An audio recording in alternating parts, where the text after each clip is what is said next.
Welcome to Liberty After Dark. This is the wonderful Patrick Smith. I've watched a bunch of your stuff in the past. I saw you on Liberty Late Night. It's great. Very eloquently spoken anarchist. Runs Disenthrall, which is probably what you're most well known for outside of your business, I'm assuming. And lots of great content there. If none of you guys have seen it before, make sure to check him out on Facebook as well, over at Disenthrall and Not Governor Patrick Smith. You want to go ahead and say some opening words about yourself? Anything you want to share? I am a capitalist. First and foremost, I'm an entrepreneur in the technology space, automotive, power sports, marine, RV, cryptocurrency, privacy, kind of all over the place. That's kind of my love, is developing new products, bringing them to market, competing and making money. That's awesome. My second love is parenting and philosophy and activism. I guess that's three, but it's kind of all the same thing in a way. So I try and bring philosophy to as many new minds as I possibly can. I try and do, street activism when I see that will be beneficial. I'm sure we can get into all that. And, we did the Libertarian Party, Not Governor of Texas run about a year ago now. So it depends on, I just kind of spread myself around like a slut. And so what you know me from might differ wildly. So, hey, there's nothing wrong with diversifying, right? It's like finances. Helps get exposure out there, helps everybody see you, what's going on. So that's cool. Keeps it interesting. Yeah. Yep. So, I know that you are definitely a part of this activism. And so today I came with you with the idea that I would like to talk about things that we can do in our individual lives to promote liberty, right? So we get these big, grand ideas all the time. I'm sure you see them. I'm sure you get the questions. Everybody likes to think about, well, how do we completely change the U.S. government overnight so that we're in capitalist utopia tomorrow? Everybody is in a voluntary society, which is not a noble, or not by any means a bad goal, I would say. If it was more realistic, I'd say we should be shooting for that primarily. But I do like, and I think it's healthy for people to take a step back and look at what they can do in their own lives to promote liberty, what they can do day to day to help themselves come up with ways to promote, and not even so much promote, but just to live the lifestyle they want to live. And I know that you have your own ideas on this. I've seen you talk about them before, and I felt like it would just be great to have you on here to discuss that. And we will also talk about some activism things that do involve larger scale politics. But really, I have one question that I want to start this whole thing off with, and this can be a bit of a divisive issue amongst even ANCAPs as their own niche. What is your opinion? I like those. Oh yeah, what's your opinion specifically on the implementation of agorism as a form of monetary exchange with the goal of minimizing government interaction? I do have opinions on this, but they're sectioned off into certain types of agorists, because there's a lot of different types. They're kind of independent thinkers. So there are the type of agorists that just want to live their life as peaceably and with as least government interference as possible. And so they structure their life to, where possible, go out of their way to conduct their transactions with other people, in the black market, or off the table, let's say. So and that could be something as simple as you need your air conditioner replaced in your house, and so when the guy's there giving you an estimate, you'd be like, okay, I understand that's your price, but what's the cash price? What's that? Just kind of asking that question. Hey, I don't want you to have to pay taxes on this transaction. Can we cut a deal for a cash price? Just little things like that every day of your life can go a long way towards agorism.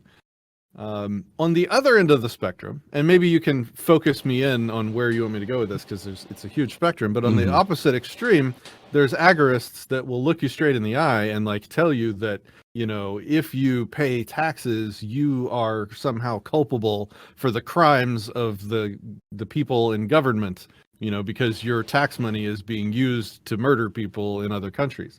So I have big foundational issues with those types of agorists.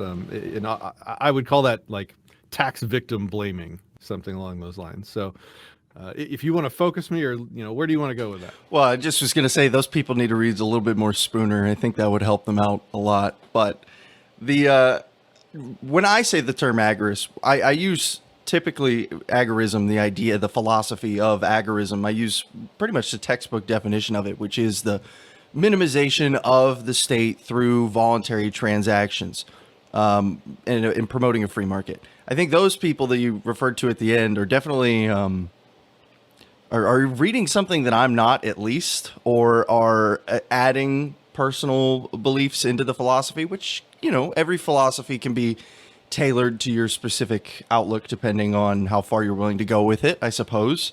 But really what I'm focusing on is the primary framework of it. But either way, it just because of that negative connotation, including people who are like left-wing agorists as well, we didn't even bring them up, but those groups, those communities can sometimes give agorism a bad label. And I like to try to step back and say, look, we can't necessarily allow the whole idea to be hijacked just by a couple minority fringes. So that's kind of where I'm looking at this from, if that makes any sense. Yeah, from my perspective, agorism is like it's very simple and it's not complicated. It's just literally take the steps that you can to avoid being taxed and controlled and regulated and in your day-to-day transactions. That's it. In your day-to-day associations with people, do what you can to avoid those things, avoid coercion from government and control from government and licensing and blah, blah, blah. Like, that's it. Now, there's people that take it too far to say, well, you have to make every transaction exclude government. Obviously, that's not possible, but it's also to re-victimize yourself a second time. Like, the first victimization is when the government taxes you and forces you to behave in a certain way to conduct business with other people. The second way that you're victimized is you victimizing yourself by going and living on a floating raft in the middle of the ocean to avoid any interaction with the government at all. Like, you're just extra hurting yourself in that way. You're removing your own liberty at that point. It's like cutting off your nose to spite your face. So I think there's a balance in there, and the balance is really just like, live your life in a way that makes you happy. And it's really like a don't be afraid. Like, agorism to me is like be less afraid to look for the gray market solutions. Like, be less afraid to ask for the cash price, to I need a water heater right now, and I go to Lowe's and I'm like, hey, that water heater says it's $700.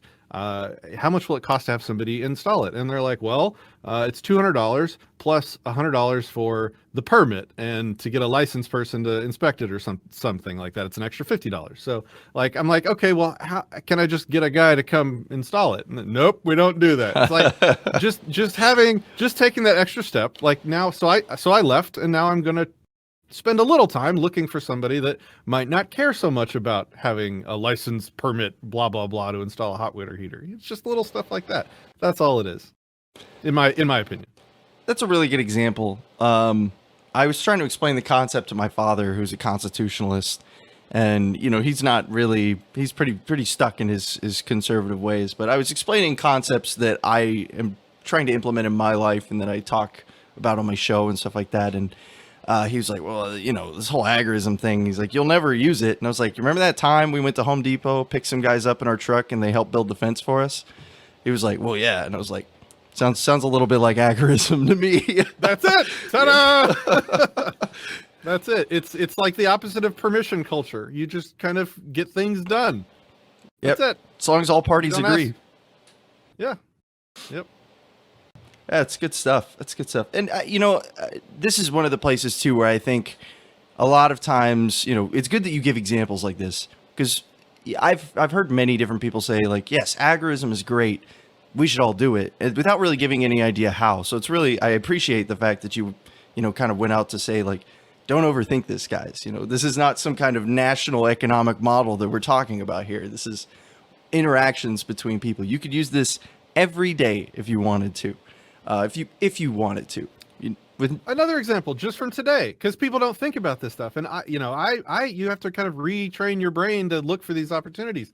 Today, I got the hair did. And when they were done, we walked up to the cash register, and she swipes my credit card and hands me the receipt, and it's got the spot for the tip. I'm like, "Hey, do you have a Venmo where I can tip you? Because I don't want you to pay taxes on this." And she's like, "Oh yeah, sure. Here it is. Boom. I tip her on Venmo. Done." Look at that.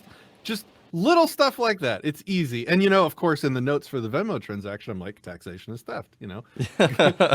Google voluntarism. Just little stuff like that. It's easy. It takes like 10 extra seconds. They don't pay taxes, and you expose them. Like, their brain never thinks about not being above board, and you just expose their mind just for a brief moment to like, oh, this guy doesn't want me paying taxes. Wait a second. Should I not have to pay taxes? That's all it takes. Just live your life in a principled manner, and people will wake up around you slowly. Yeah. Yeah, see, I've never done the Venmo thing. That's cool. That's a cool idea, though. But I have gotten to the point to where I only tip in cash. I say, this is your money. You understand that, right? Yeah, gotcha. So, if they want to put that in whatever system that they have, that's up to them. But, I told them to put it in the back pocket. So, yeah, certainly. Yeah, the specific example was unimportant. Like, the owner of the place will watch them, and if I hand her cash, then they'll demand that they record that. But if I Venmo them later, it's less visible. Yeah, so that's all. I got you. That was just an example. Yeah. Still. Okay, they're still asking me for me to turn up your audio a little bit. I got one more trick up my book. All right. And we'll try this. Crank her up.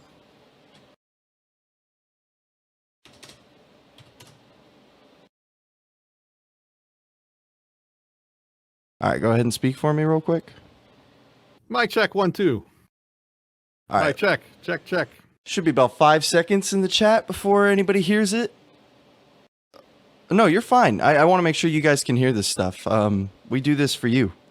I want him here so that you guys can hear him. Otherwise, I would just talk about all this stuff. Okay, they said it's looking better now. Cool.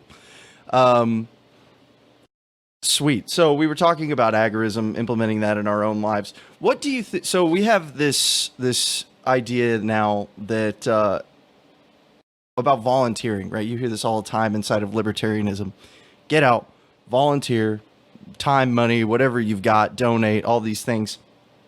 But you see a lot of people who are maybe not apprehensive, but maybe just apathetic to actually doing so. And I get it. We all live busy lives. We all have our own priorities. Not everybody can volunteer every weekend. Not everybody can give up their whole paycheck to donate to people. But something I've been trying to do more specifically, because I have noticed that I've been probably a little more clammy than I should have with some of my money recently, is within the last month or so, I've been trying to focus on looking at these ideas as something that isn't, if I truly believe in them, then they aren't really questions of if, but when, in my opinion. And so what do you think about the idea of seeing volunteering and contributing to your communities and donating and doing these things as more of an ethical obligation to your community than a nice frill of the idea? I wouldn't call charity an obligation. Sure. Yeah, that's probably a bad word for it, honestly. I think you're right there, but I'm sorry. When you train yourself in philosophy, you get very annoyingly precise with words. So no, that's I apologize. Fair. That's fair. That was definitely not the right word to use there, but please continue. So, like, what's your question? I mean, yes, I agree with your premise that, especially as we get more and more, a higher percentage of our income stolen from us in taxes, we have less free time as a result to do charitable stuff. We have less resources to donate to charities as well. Mm-hmm. So I understand that it's difficult and it's not for everybody, and that's fine. It's okay. There's not pressure to go out and do this stuff. At least I would never pressure somebody. I would say instead of the word, I would say imperative, maybe an ethical imperative that we show that these things are possible, especially as people like us and everybody in this chat room who are very big believers in expanding the idea and the principles of the philosophies that we are a part of, I just wonder if, and this is more thinking out loud than anything, if we do have some kind of ethical imperative, if not necessarily a requirement to be a part of these things and to put them more to the front of our mind than perhaps we do at the moment. I think a lot of the objectivist thought on happiness is right on. Like, happiness comes from living virtuously. Mm-hmm. And so when you do charity for the purposes of living your virtues, happiness does come from that. So when I do force time into my schedule to go help people because I want to, I don't want to just speak my virtues on YouTube. I want to go out and put them into action. I want to turn the wheels and put them into motion for multiple reasons. One, like if you never try this stuff in real life, how do you know it works? How do you know it's valid? So that's a big part of it.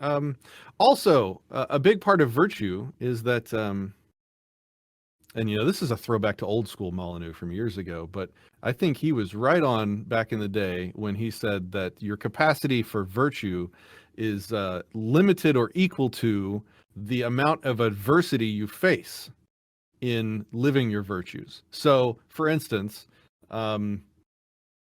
if you said slavery is wrong and you set about your activism of freeing the slaves today, how virtuous is that going to be? Slavery isn't a thing. Everybody already agrees with you that slavery is wrong and evil and you shouldn't do that. And so proclaiming that slavery is wrong today, how much virtue is there in that? Well, probably not nearly as much virtue as there would have been, hundreds of years ago, to stand up and say slavery is wrong, this is immoral, this is evil, free the slaves today. Well, not only would that have probably been a dangerous thing to say publicly in some places, but that danger, that adversity makes room for the virtue. And so doing the hard stuff that is virtuous is where real, thick levels of happiness flow from. I don't know if that was even on the topic you were wanting to talk about. But no, that's fine. Yeah, I mean, we're pretty much in the same area. I mean, that definitely hits to what I was saying. Like I said, I personally believe we are in that situation, and depending on how. I don't know how involved you are in politics. I know a lot of anarchists like to stay away from it. But depending on how these next elections go, it could be more imperative than ever. Either way, I don't think we'll be in a great spot, but, And so it is kind of, I've never heard that from Stefan Molyneux. I was not really a follower of his philosophy in the slightest before really the last year or two. And, I have my nitpicks. Who doesn't? But that's definitely the only good stuff to be found is 2 years ago and prior, pretty much. I mean, there's some bursts every now and then, but yeah. Anyway, we don't have to get into that. No, it's fine. Yeah, I've talked about this before too. It was like one of my gateways, and now I kind of look back and but it's cool hearing that. I really enjoy that way of looking at how to frame the idea of the virtues, like you said, from the whole objectivist side of things. So what do you say to people who are there's a what's the best way of putting this? I'm trying to make sure I use my words carefully here. There is a string of... Oh no, I've made you nervous about your words. I'm sorry. Not particularly nervous, but you're right. I should be more careful with my word choices.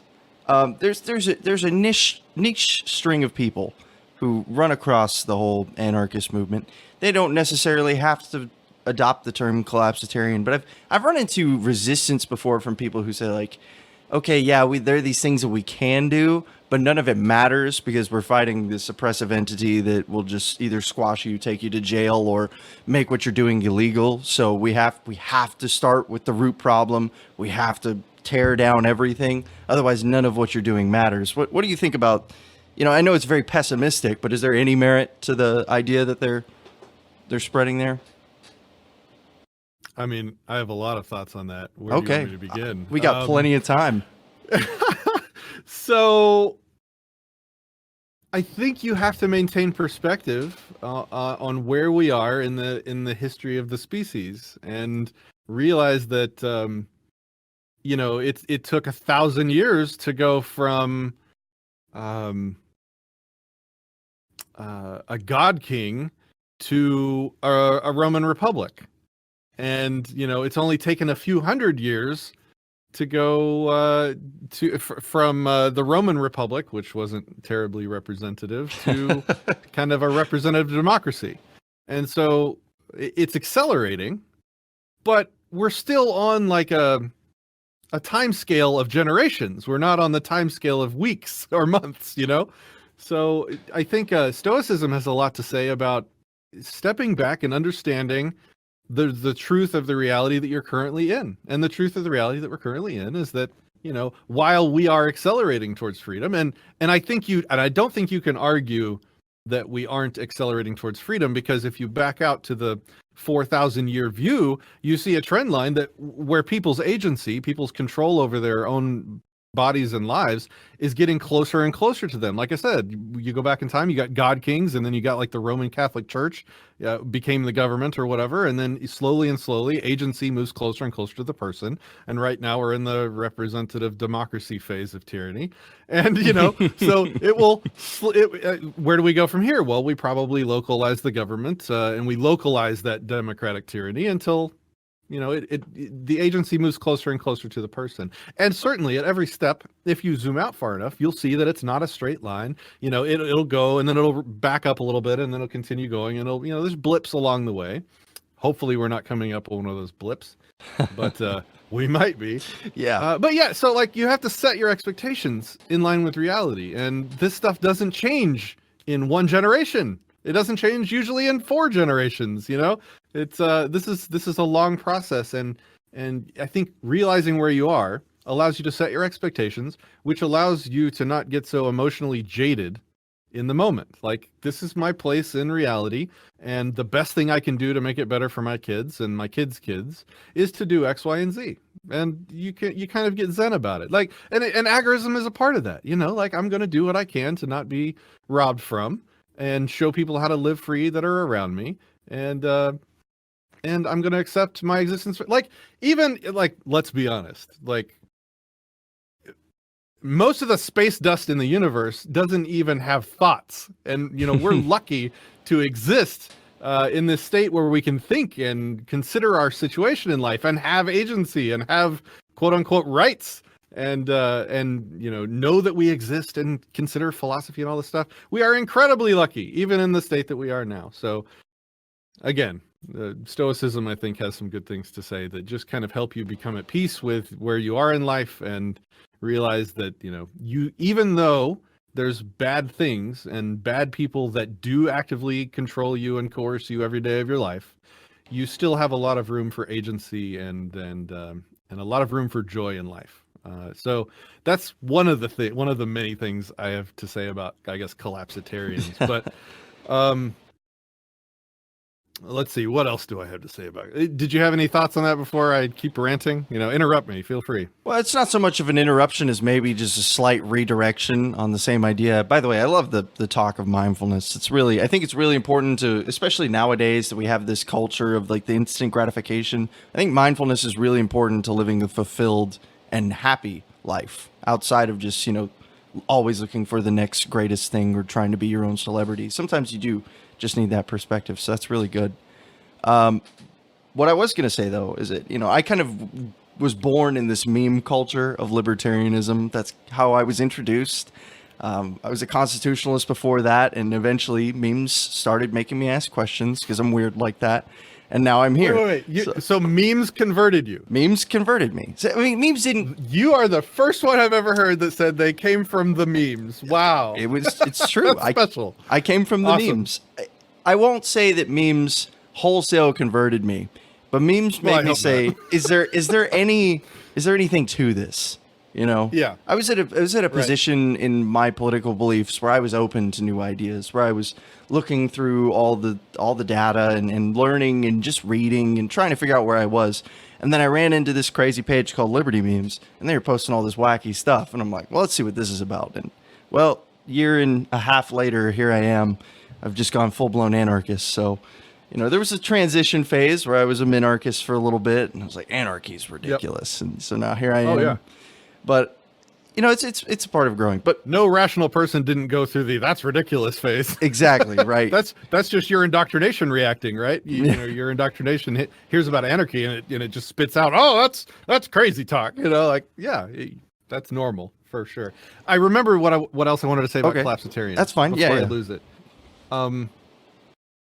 Every time in history when a government has been collapsed, a new government forms, and it's almost always worse than the one that came before, because the hearts and minds of the people weren't changed towards liberty before the collapse came.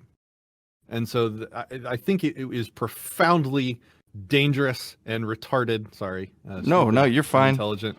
This is an NSFW show.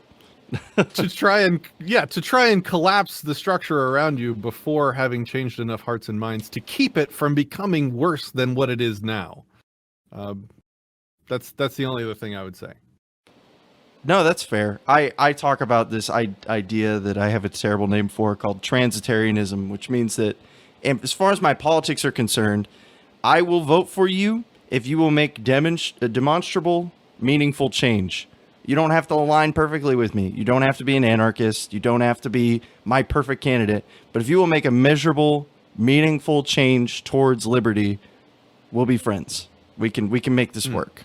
That's a very small list of people, but that's my criteria instead of being completely devoid, because I feel like any progress is better than no progress, in my personal opinion.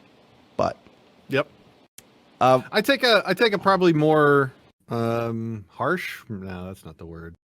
A very staunch. Let's go with staunch. I take a staunch position on voting. That I think if you believe that voting has an effect on the world, meaning if your vote counts, if your vote has the power to win an election, which I think you can make a case for.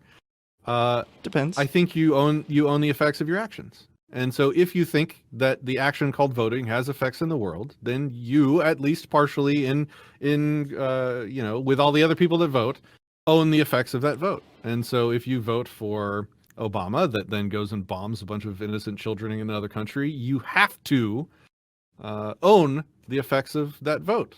So I am very, very careful with this thing called voting. I never want to be party to the crime of 99% of the politicians that have ever existed. So I will rarely vote unless it's, like for a perfect example of a safe vote is like a referendum that decriminalizes something. Like there's no chance really for victims to come from that vote. You're just saying, no, stop doing evil. And that's a pretty safe vote ethically.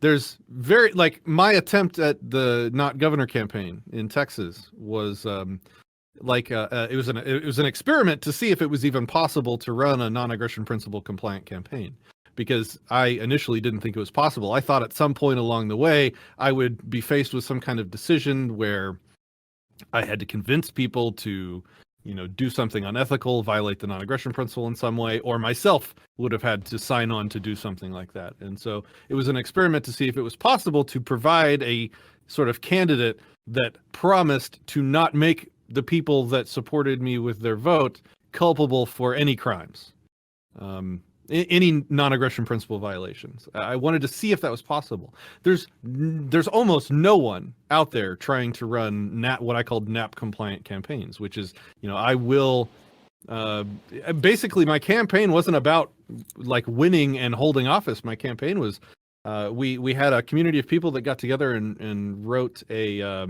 Declaration of Individual Independence, which is one of the most powerful documents I've ever read. It uses kind of the language and feel of the Declaration of Independence for the country, but removes all the collectivist language out of it and removes all the appeals to invalid authority out of it and puts I and me and, by my power, by the power of my volition, I will separate from invalid coercive governments. Really powerful document. I would suggest anybody read it, and you can on notgovernor.com.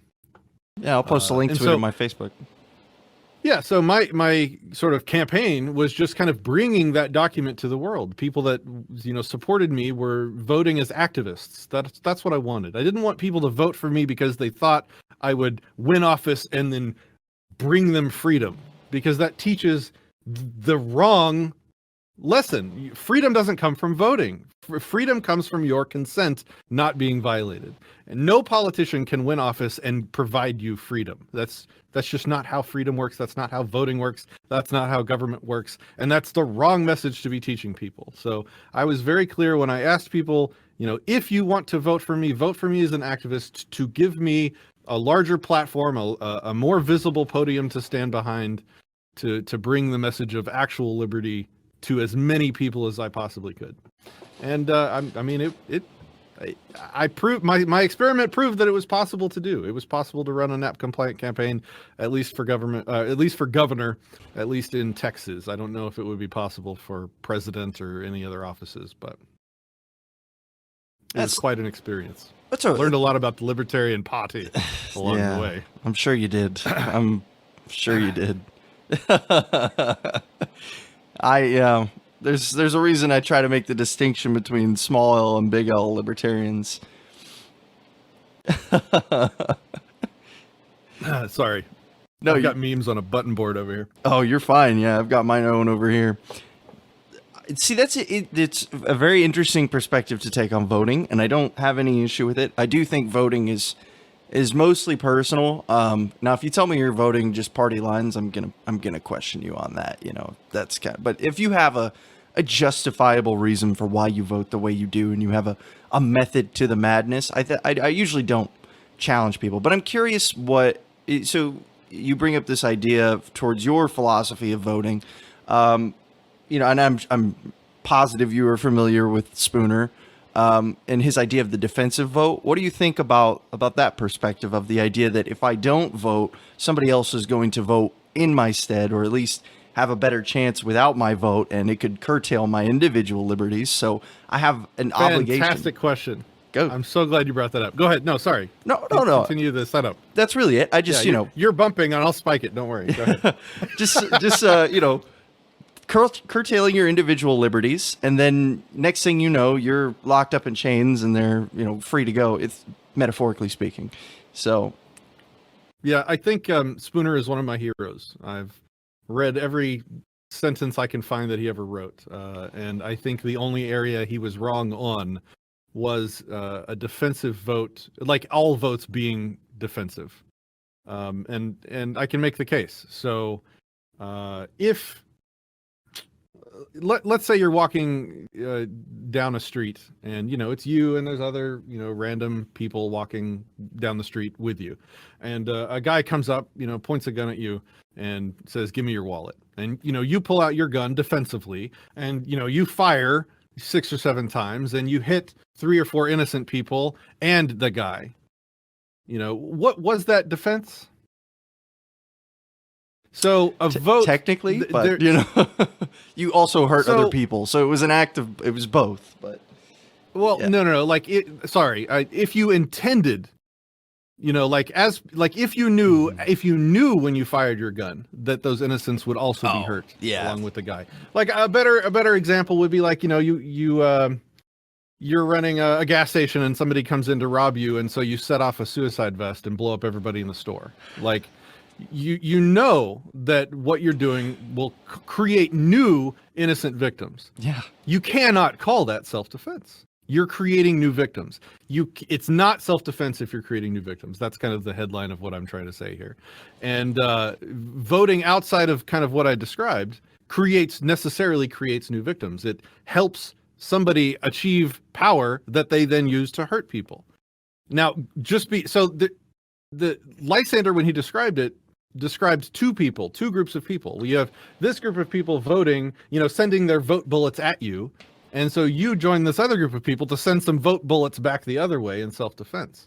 The problem is that there's 3 groups of people.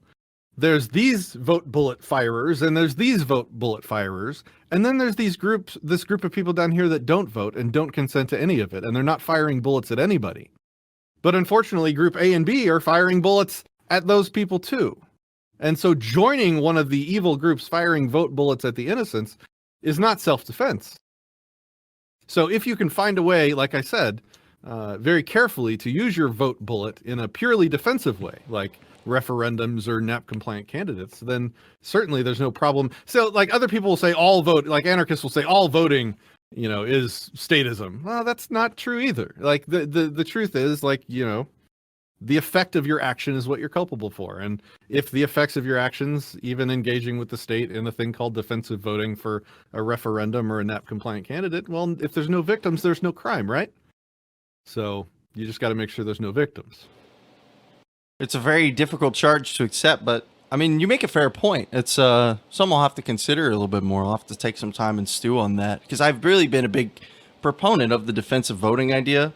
And like I said, I'll definitely have to sit down and think about that one a little bit more. Maybe I took it too much on face value. But no, I don't blame anybody for following Lysander Spooner. He's so good on so many things. That's my only point of disagreement with the guy. Is just that nuanced of, we own the effects of our actions, and if those effects are to cause somebody to gain power that hurts somebody, you cannot shed that culpability. So I know we're getting slightly off topic, and we'll come back around, but I'm enjoying this line of discussion here. And to continue on with the idea... My time is yours. We'll go wherever you want. To continue with this idea of Spooner, he talks about, like we said, the replacement of the ballot, or the bullet with the ballot. I know there's going to be somebody who listens to this, because I get these emails all the time from very estranged people that I've made my position pretty clear on, who I like to call the boogaloo types, who will say, well, this is all pretty clear. I can't vote. None of the things I do matter. So we just got to boogaloo, guys. We just got to do it. We have to lead the charge, because if anybody else does it, we'll wind up with statism. And I've made myself pretty clear on my position of the boogaloo. But do you even think that, let's say, I'm going to craft a scenario for you just real quick, and you can branch off from there however you'd like. But worst case scenario, okay? Beto becomes president. First thing that happens is he bans all private health care and makes everything public, increases your taxes 50-fold, and takes your guns. Would you consider that a boogaloo-worthy America? What is happening? You're going to make me make a statement on this publicly, aren't you? I would like you to. So there are things that you shouldn't talk about. There are things that you shouldn't be on record talking about. That's the first thing I'll say. So, I will never say what I don't believe, but I won't say some of the things I do believe sometimes. So I think innuendo is a powerful tool as well.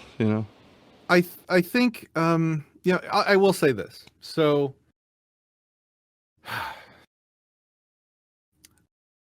let me be clear.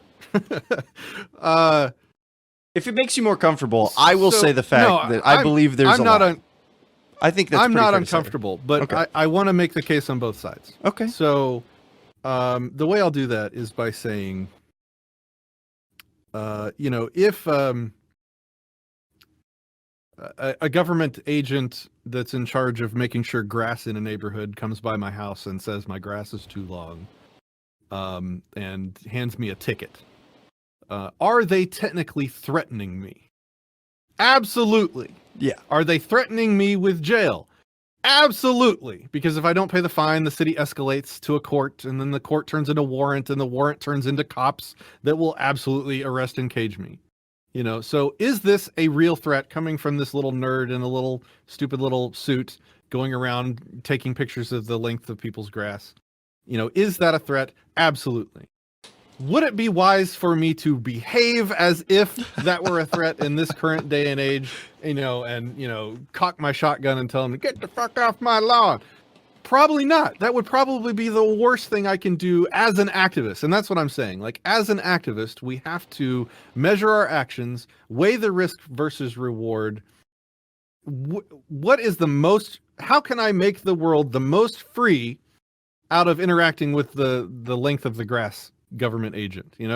Shooting him while you could make an ethical case that it would probably be okay, look, I'm just going to say, on the extreme end, someone could at least try and make the case that might be justified because he is threatening you with physical violence. There's an argument. There's a NAP compliant argument. I won't say that there isn't, would I buy it? But on the other hand, if you did that, would the world become more or less free? Would people look at a freedom fighter's actions and say, I want more of that? And say, that guy's got it right. I like what, I like that. Let's get more of that in the world. Hell no. The average normie is going to see that action and run the other way. And they're going to condemn it. And they're going to ostracize anybody else that even talks like that guy did. You see this recently, like every time there's some kind of shooting, everybody sifts through every little detail and nitpick every little detail of the person's life and be like, okay, they were a member of the NRA, they were, an Antifa, and they just start collectivizing these ideas into groups of people and then shunning everything. So I think we learn a lot from Martin Luther King. So you have a group of people that were discriminated against, no question. No, there's no argument that they weren't discriminated against by the government in ways that would absolutely ethically justify violence. Right? I don't think we can disagree on that. No, 100%. What did Martin Luther King do? He took those people and told them to never be violent. He marched them up the street by the thousands through dangerous neighborhoods where they knew somebody was going to assault them and hurt them. Literally, they knew going into their marches that somebody was going to get hurt because the areas they were marching through were very racist. And they would actually literally start fights and throw bricks and hurt them as they were walking. And what did he tell them to do when they got hurt? Don't respond. March through. Show the world. Oh, what was the quote? It was like, the world will know the truth of our circumstances by the depth of our suffering. Literally, just by marching bravely and suffering in front of the world, he showed, like, people watching them being beaten and harmed and attacked made the people watching sympathetic to their cause. Which is the opposite. Like you can see the opposite in Antifa today. Like, they think they're doing the Lord's work, fighting fascists by being violent asshole children in the streets. But all they're doing is showing everyone, like all the people are watching this and being like, these people are insane. They're violent. Like, so let's say, and this is not the case, but let's say Antifa was right. They're doing the exact wrong thing to convince anybody that they're right by being violent. So even if the violence was justified, they are doing the worst fucking thing you can do to convince the world of your cause. Martin Luther King had it right. Read him, study what he did in that movement.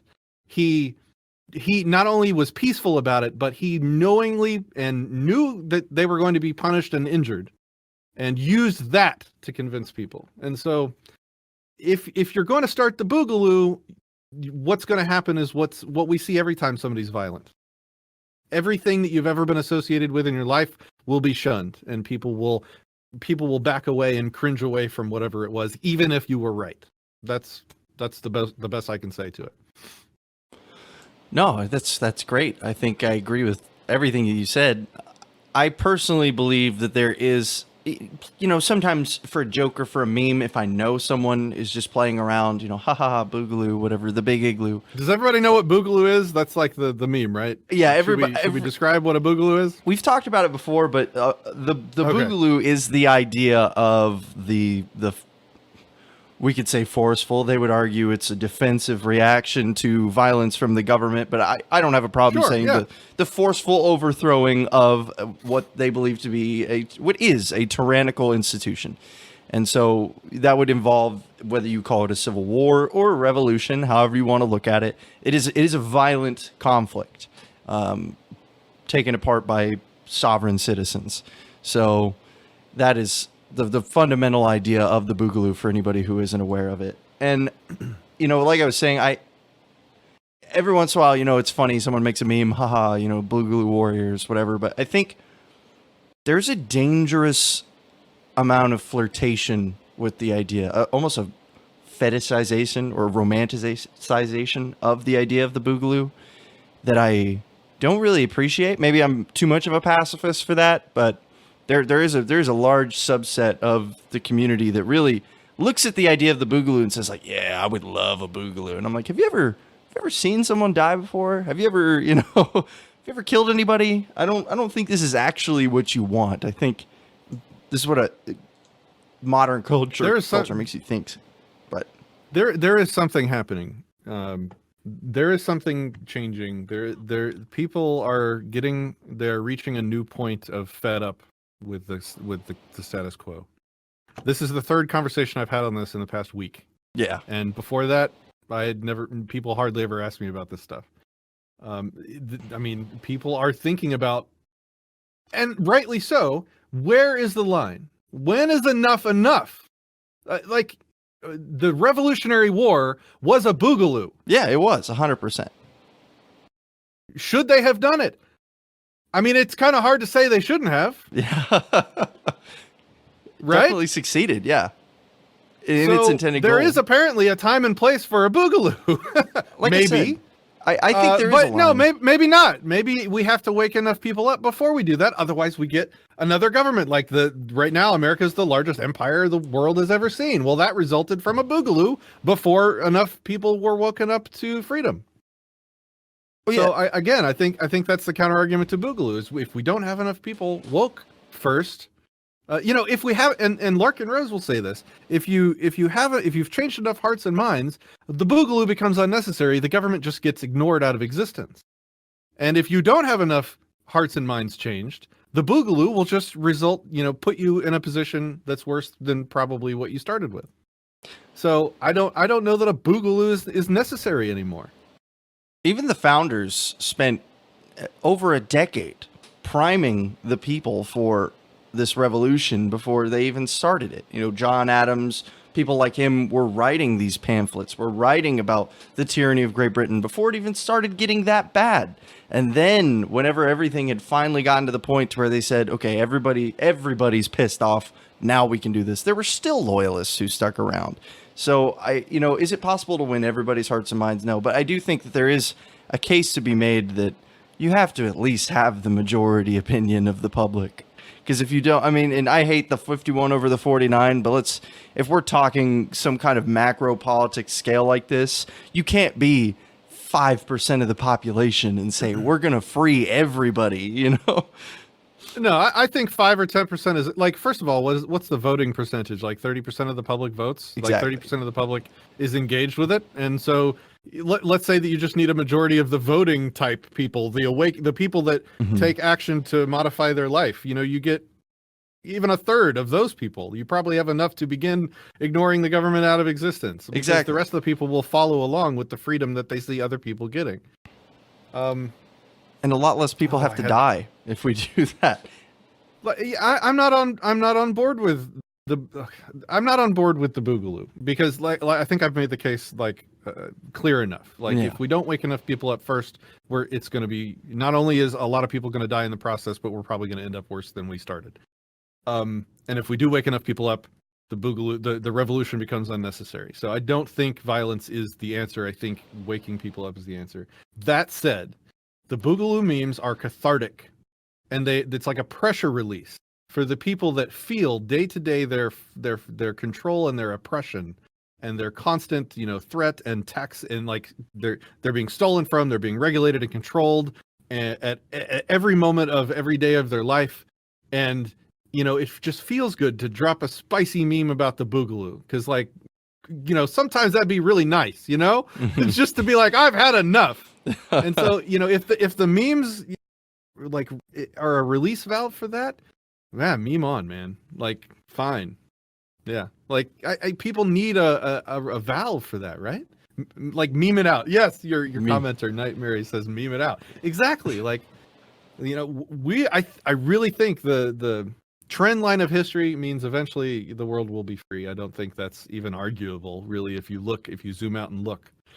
But you also have to realize where we are in history. And so if we want the world to be free for our kids, the strategy is to parent better and live peacefully and wake people up. And I think we're playing a long game here. We're not playing a short game. And you don't play long game with politics or votes or boogaloos. You play long games with parenting, and you raise children that are awake, that don't enter their existence with an involuntary authority in their life called a strong authoritative parent or whatever. You raise them like equals, peacefully. You don't control them like most parents do. You raise them to expect a world that doesn't forcibly control them every moment of their life. And that way, when they hit adulthood and somebody tries to control them, they will instinctually, naturally know that that external control is invalid and out of place and wrong. That's a long strategy. That takes generations, but that is how you actually change things, by changing children, by raising different people. No, I mean, I completely agree. And I just have one more comment to make on the Boogaloo, and I actually kind of want to continue on with that similar line of thought, kind of tying it back to earlier as well. But, you know, I have openly made the statement numerous times that gun control is bad ethically for hundreds of reasons, and why you can't permissibly take weapons from people who have done nothing wrong in their entire lives, yada, yada, yada, blah, blah, blah. I'll be honest, at this point, the ethics are great, and that's more motivation than I really need to make that claim.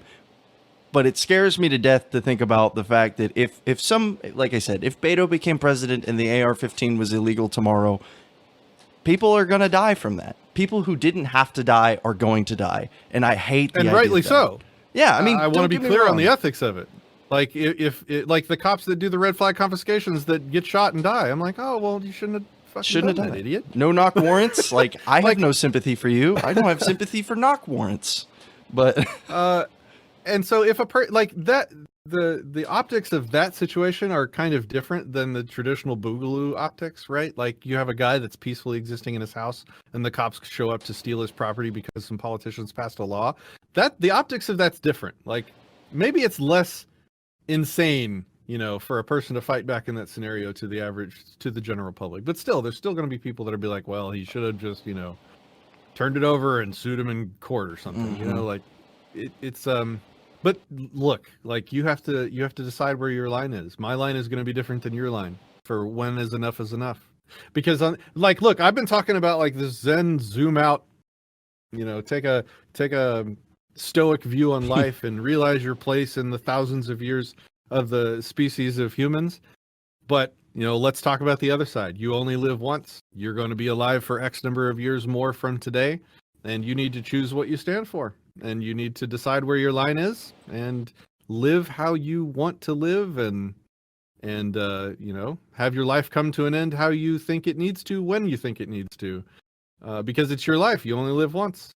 So, like, I like people that are principled and are willing to put action behind principle.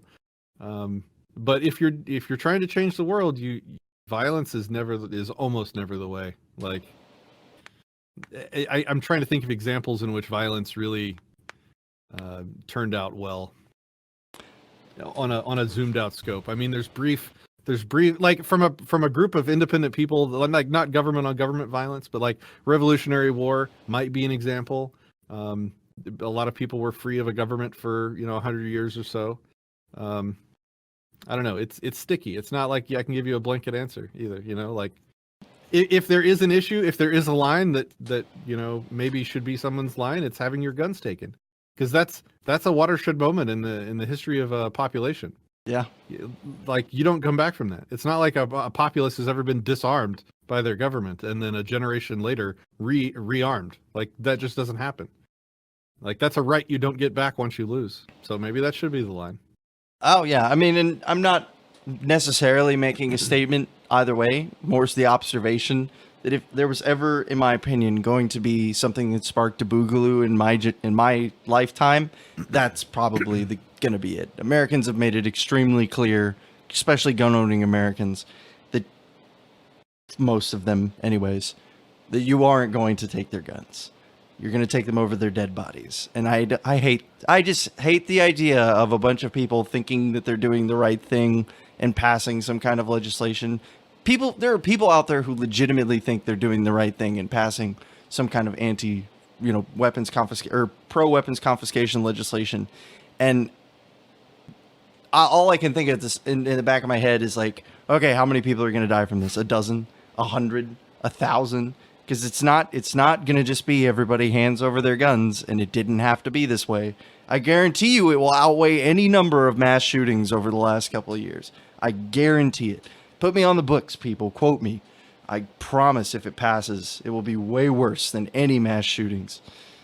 So that's more of my warning, my concerns being aired. Well, at least unlike mass shootings, at least the people getting shot will hopefully be the people doing the immoral stuff, the confiscating. Yeah. But yeah, I mean, it's tough. It's tough. I can't tell somebody not to defend themselves. No, 100%. If you are an adult who understands the non-aggression principle and how to implement it, and the non-aggression principle is you're complying it in your actions, you won't see me out there telling you that I might say you morally made the wrong call, but ethically you're as consistent as you need to be. You followed the NAP. So can I say what I don't like what you did? Sure, that's fine. Anybody can say that. But to say that you are wrong in doing so is, if as long as you're NAP compliant, then you're what I usually say to people when they ask questions that are difficult to answer like this is that the NAP gives you all of the tools. You understand it. You're an adult.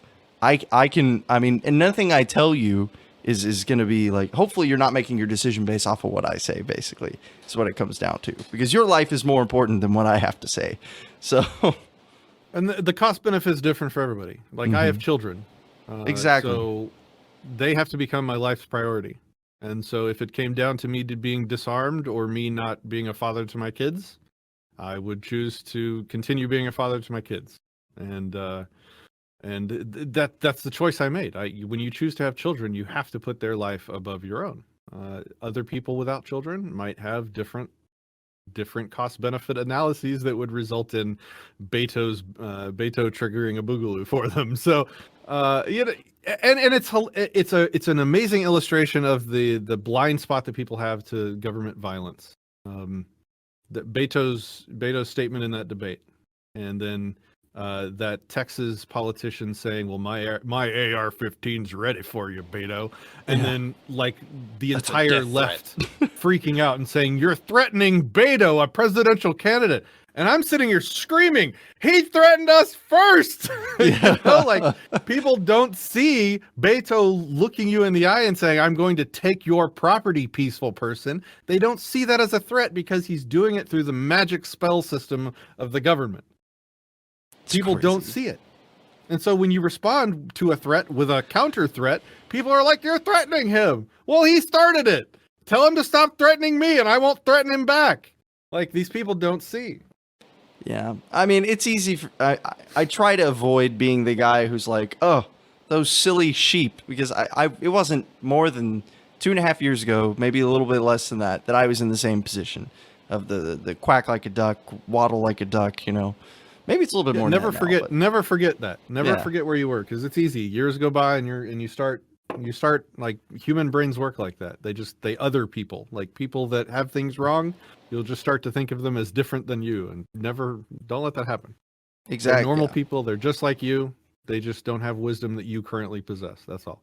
They just need the right convincing, and everybody has their own path. So I am going to kind of take us on a different tangent. This was great. I'm so glad that we got to talk about this.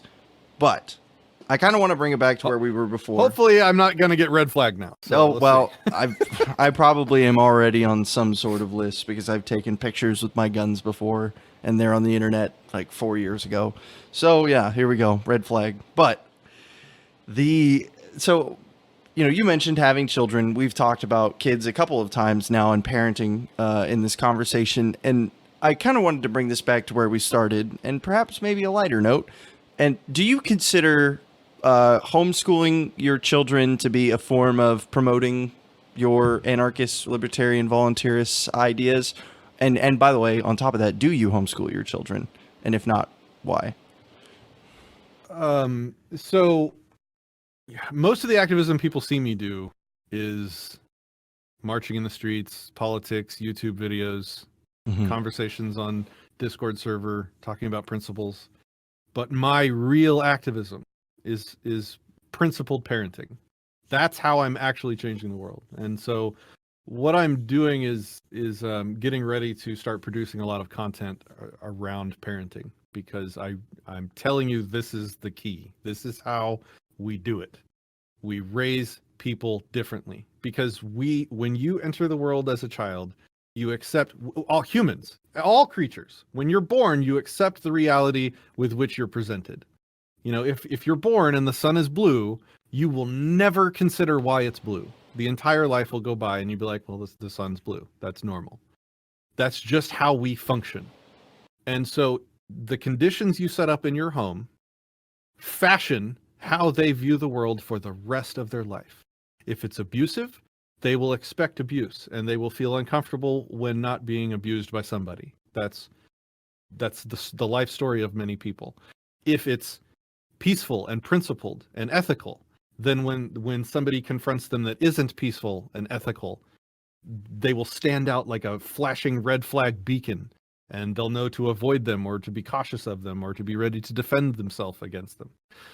Changing how you parent is just, it's everything. If you want to change the world, if you're not playing the short game, if you're playing the long game, you have to parent principled. My talk, man. So this is kind of unofficial, let's say, at this point, but I'll maybe be speaking on the main stage of Anarchapulco this year. And my talk this is the first time I'm mentioning this to literally anyone, will be on what I'm calling principled parenting. Because for a long time, people have talked about peaceful parenting. And I don't want to give too much away yet, because I'm not even sure if I'm supposed to talk about it yet. But when people ask me what I consider myself, I usually don't say anarchist for many reasons. But one of the reasons why is that telling somebody you're an anarchist tells them what you don't want. You don't want rulers. I tell people I'm a voluntarist. That tells people what I do want. There's two sides to that coin. I don't want control, and I do want voluntary relationships with everybody in my life. Peaceful parenting tells people what you don't want, what you don't do to your kids. You don't hit them or violate their body property or their consent. What I'm trying to introduce people to is the idea of principled parenting, which is going to tell people what you do. How do you raise your kids? What environment do you create in your home that fashions how your children will see the world for the rest of their life, and their children's children's children's children will see the world for the rest of their life, and it will affect every relationship they ever have. So, for example, and I don't want to get too far into this because it's going to be my talk at Anarchapulco, and I'm not even near done with it yet. But just to give you a quick TLDR on it, we have property rights in my house. I own things, my wife owns things, and my children own things, and we respect each other's property. If my kid owns a tablet, if my kid does something wrong, or just does something, I don't just like go up and ground him from his tablet. I don't have that right. It's not my property. It's his property. And so when he damages something of mine, we sit down and talk. Well, you damaged my property. We need to talk about how you're going to make restitution for that. How, what are you going to do to maybe earn money or something to pay me back for the property that you damaged? We have, what other principles?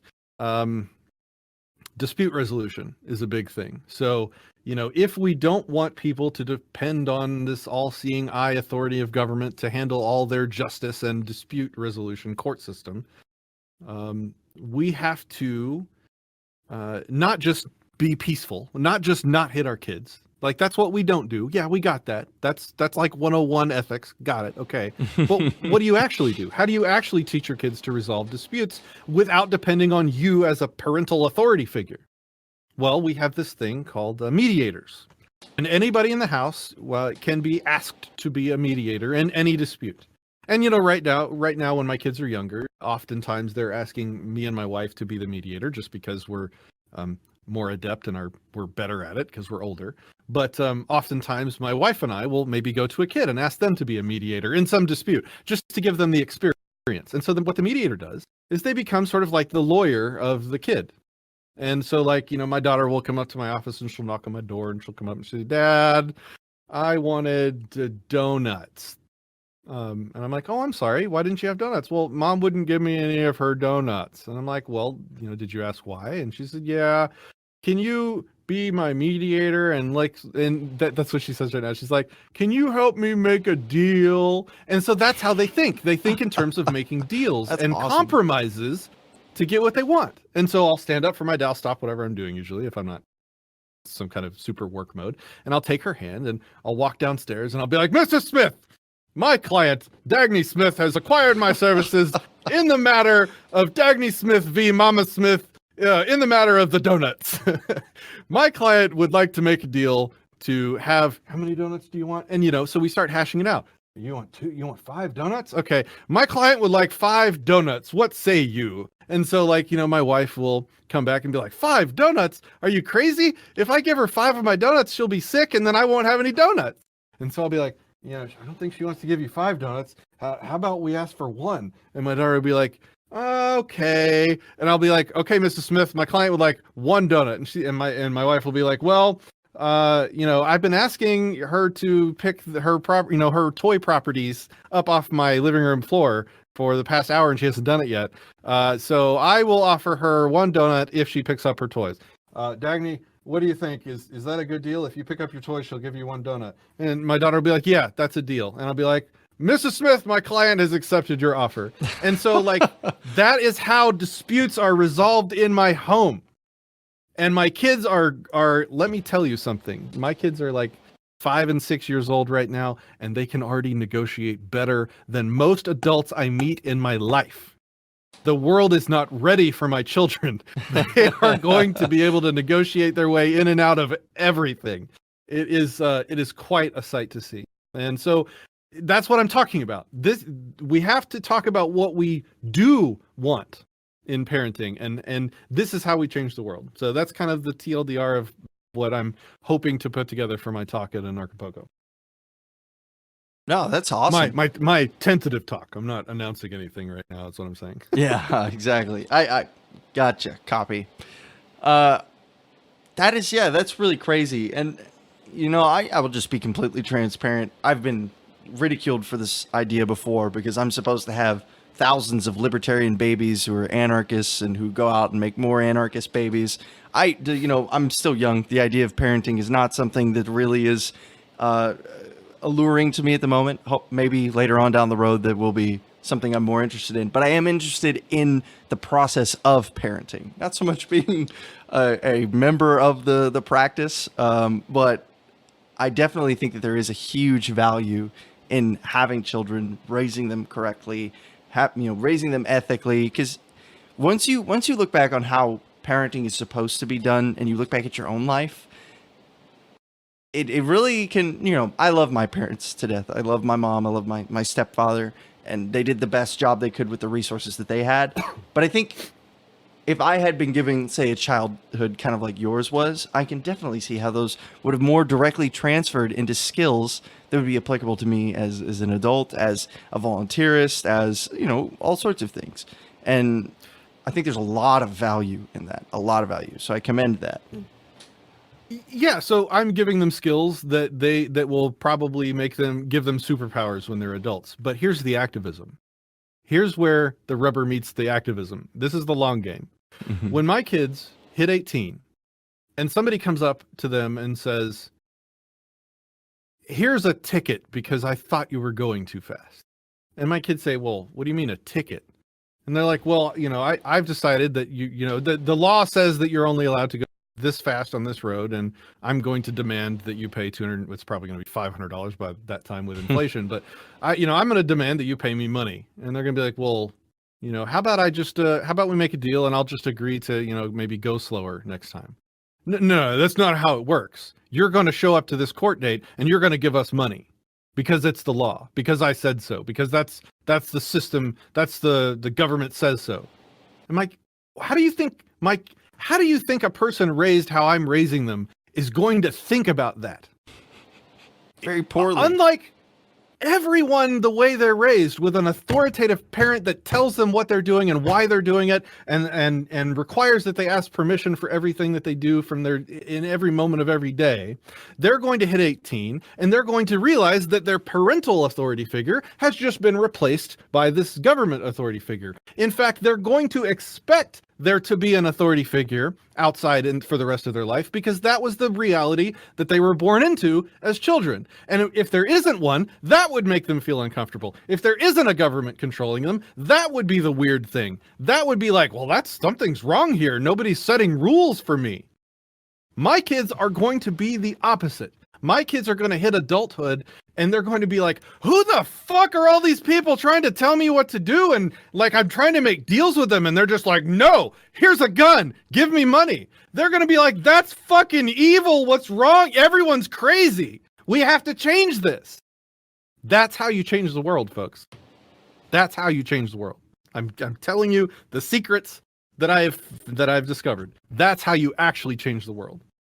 No, 100%. I'm like tearing up here because this is important. It is a powerful idea, right? It is 100%. I mean, it's the same idea. This is why so many people fear the idea of like raising gender neutral children. And it's like, no, you're not a boy, you're a girl. You're not, you get to decide.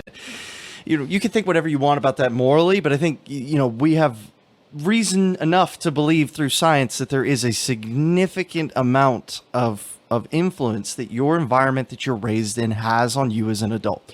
I'm sure I would not be nearly as open-minded and introspective of a person if that was not fostered into me through my childhood. That's one thing I definitely love, especially from my mother. If I wanted a book about whatever it was, I mean, she bought me this like 20-year-old encyclopedia set once because I kept asking her questions. And she said, stop asking me questions, find it in the encyclopedia so that you can get your answers.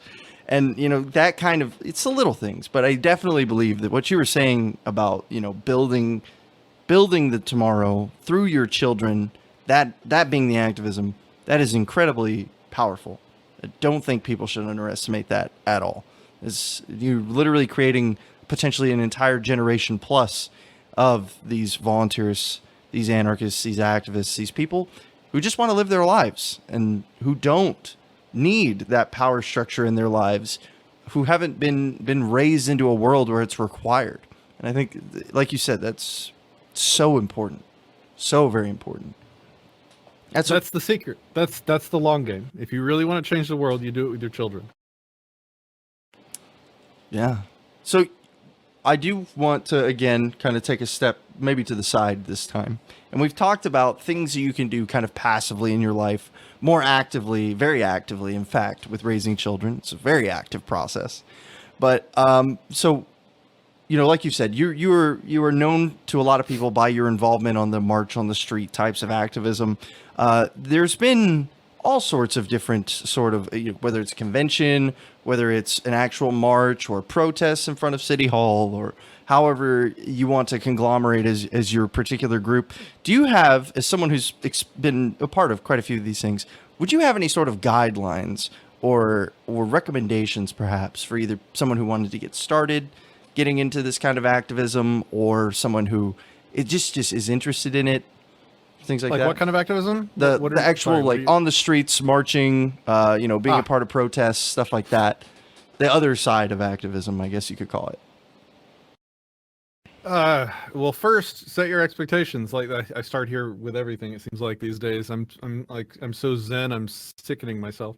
No, but set your expectations. If you think you're going to get 10,000 people together to march the streets and government will listen to you and change some law, fucking don't. The government has learned to allow people to bitch because it lets them vent and it kind of disarms their anger, and then they just go back to their job and keep paying their taxes. So the government will let you march in the streets all you want. Typically, the government will even defend your right to do so, even if you're marching to dissolve the government. They're not going to stop you because stopping you would send the message that they don't want sent to the general public. So make sure that you're not marching to change the government. Make sure you're marching for another reason, like to let people exert their self-ownership in a real world sort of way. The best example is our guillotine march recently. We built a guillotine. This was back during the time of the Yellow Vest stuff over in France. We built a literal guillotine in my front yard, and we got a bunch of people together to open carry rifles, and we pushed this guillotine. Well, we marched behind this guillotine all the way to the biggest courthouse in Dallas, and we pushed that fucker up the steps of the courthouse, and we sat it right in front of the courthouse. And then we had a big rally where we had speakers talk about freedom from government and coercion right in front of the Dallas courthouse, in front of a guillotine. And did we think that doing that was going to scare the judge, the judicial system into, prosecuting less victimless crimes? Hell no. Like that's not, the government doesn't care when you march. But what it did do was it got a lot of people out on the streets to put their feet and their ass where their principles were. And they marched with weapons in public behind a guillotine, and then they stood and listened to inspirational liberty speeches. That helps people, like that bolsters the spirits, and it unifies people behind the principles of liberty. That's why we did it. And we were wildly successful in doing that. And then as a side goal, we also had a speaker talk about jury nullification, which is a very practical, that's the short game, like jury nullification, those kind of tactics. I don't know if you've talked about that on here much, but the ability to be on a jury and say not guilty can literally free people from victimless crimes like today. That's a thing you can do today. And so we had a guy talk about that. I saw that news spot from the lady who came to interview you guys there on the news and asked about jury nullification. I was like, oh my God, is this actually happening? Are they really asking? I mean, that's amazing. Yeah. That's a success. The event was worth it, probably just for that, minute of news exposure. So, other street activisms, like you have to talk about the Feed the Need. That's the quintessential. That is the best example of street activism I have ever seen in my entire life for many reasons. The main reason is that no one realizes that it's illegal to feed the homeless in Texas. Yeah. And so when you tell people that, I've never met a person and had told them that, and then being like, oh yeah, we know. I'm from Houston, like, so what? Yeah. Yeah. I almost got a ticket for it in Houston. I couldn't believe it. I bought a guy a Subway sandwich, and this cop was like, don't give him that. I'm going to have to write you a ticket. And I was like, you're going to have to do what to me?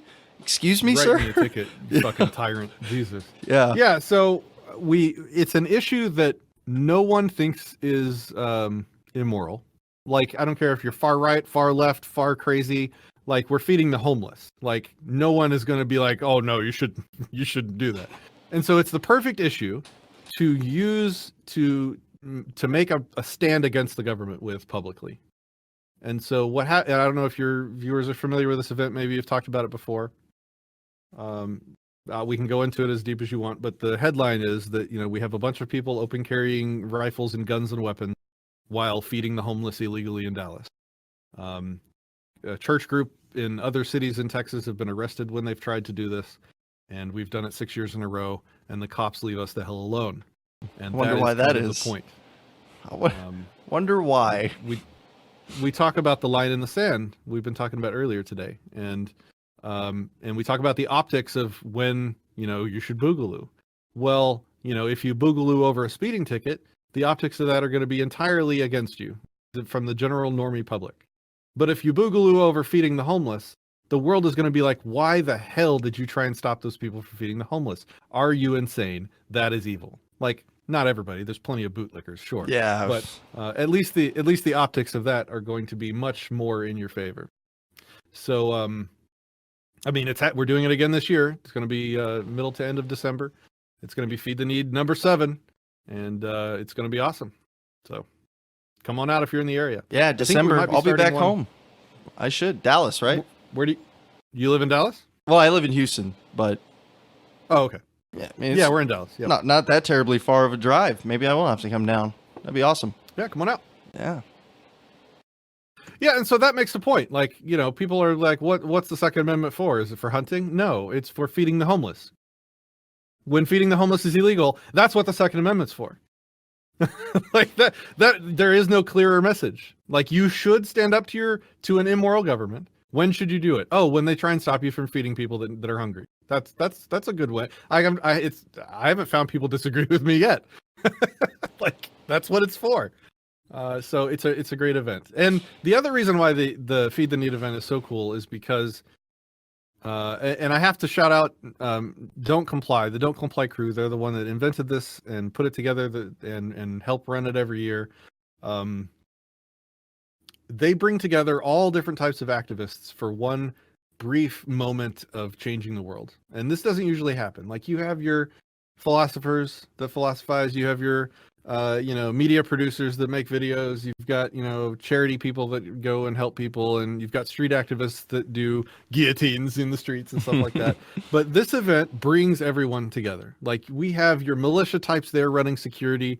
We have the charity people organizing all the resources to bring to feed people. And we go back out at night and we actually give tents to people sleeping on the ground. Like, it blew my mind the first time I went out and saw this. I had no idea that people literally sleep on the concrete at night in the winter. And so we go back out at night and we give them tents to sleep in. So they're slightly warmer tents and sleeping bags, things like that, which after the event last year, I think Dallas might be the state. I don't remember if it was the city or the state made the tents illegal. So there's going to be an additional point of contention this year that there wasn't last year. Should be interesting and exciting. Yeah, so it brings all the different types, the charity types, the activist types, the media, the video people, everybody comes out and chips in their own way. And we do a really good job and we make a really important statement. So it's a great event. 100%. See, that's that kind of event right there. Where I'm from, Houston has a fair share of activism. It's a very large city. There's usually some kind of protest going on somewhere about something. And most of what you see is, they've got their fences on the side of the road saying, aliens are abducting your brainwaves. You have to stop them, or whatever their hot topic issue is. And every once in a while, you'll get libertarians or of all shapes and sorts, mostly big L's, coming out and, they'll go and they'll do a march somewhere, or they'll stand out in front of a building and talk about libertarianism and why you need the third option and whatnot.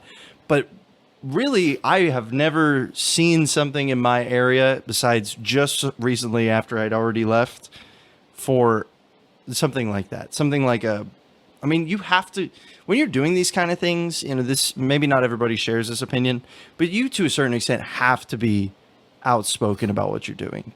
Because there's a certain amount of time, a point where if your activism is almost too passive, it's not even really activism. It's just, instead of saying words on the internet, you're saying words in public. That's cool. You got everybody together. But I think when you're feeding the homeless armed against the law, making a statement about that has so much more impact on people. Forget the institution. They probably don't care. They probably hate you for it, honestly. It has probably very minimal impact on what they're going to do, but it has an impact on people. And that's something that I think we need to focus more on. We're not trying to win over the government. It's if you are, you're probably a little bit focusing in the wrong direction, in my opinion. We have to win the people. And I hope that's what this conversation has made very clear, is that we keep coming back to the fact that you can focus on institutions as much as you want, but really, institutions are nothing without their people. There is no freedom in politics. And I'm making that as a hard line statement. There is no freedom to be found in playing politics. And I've been as far into that process as one can reasonably get to make that statement. You achieve freedom by changing the hearts and minds of the people around you. You achieve freedom by curating the people in your life and making sure that they're good people, that are principled people, that understand basic ethics like the golden rule that the non-aggression principle is. That's the path to freedom. Agorism, by just kind of living your life as free from coercion as possible.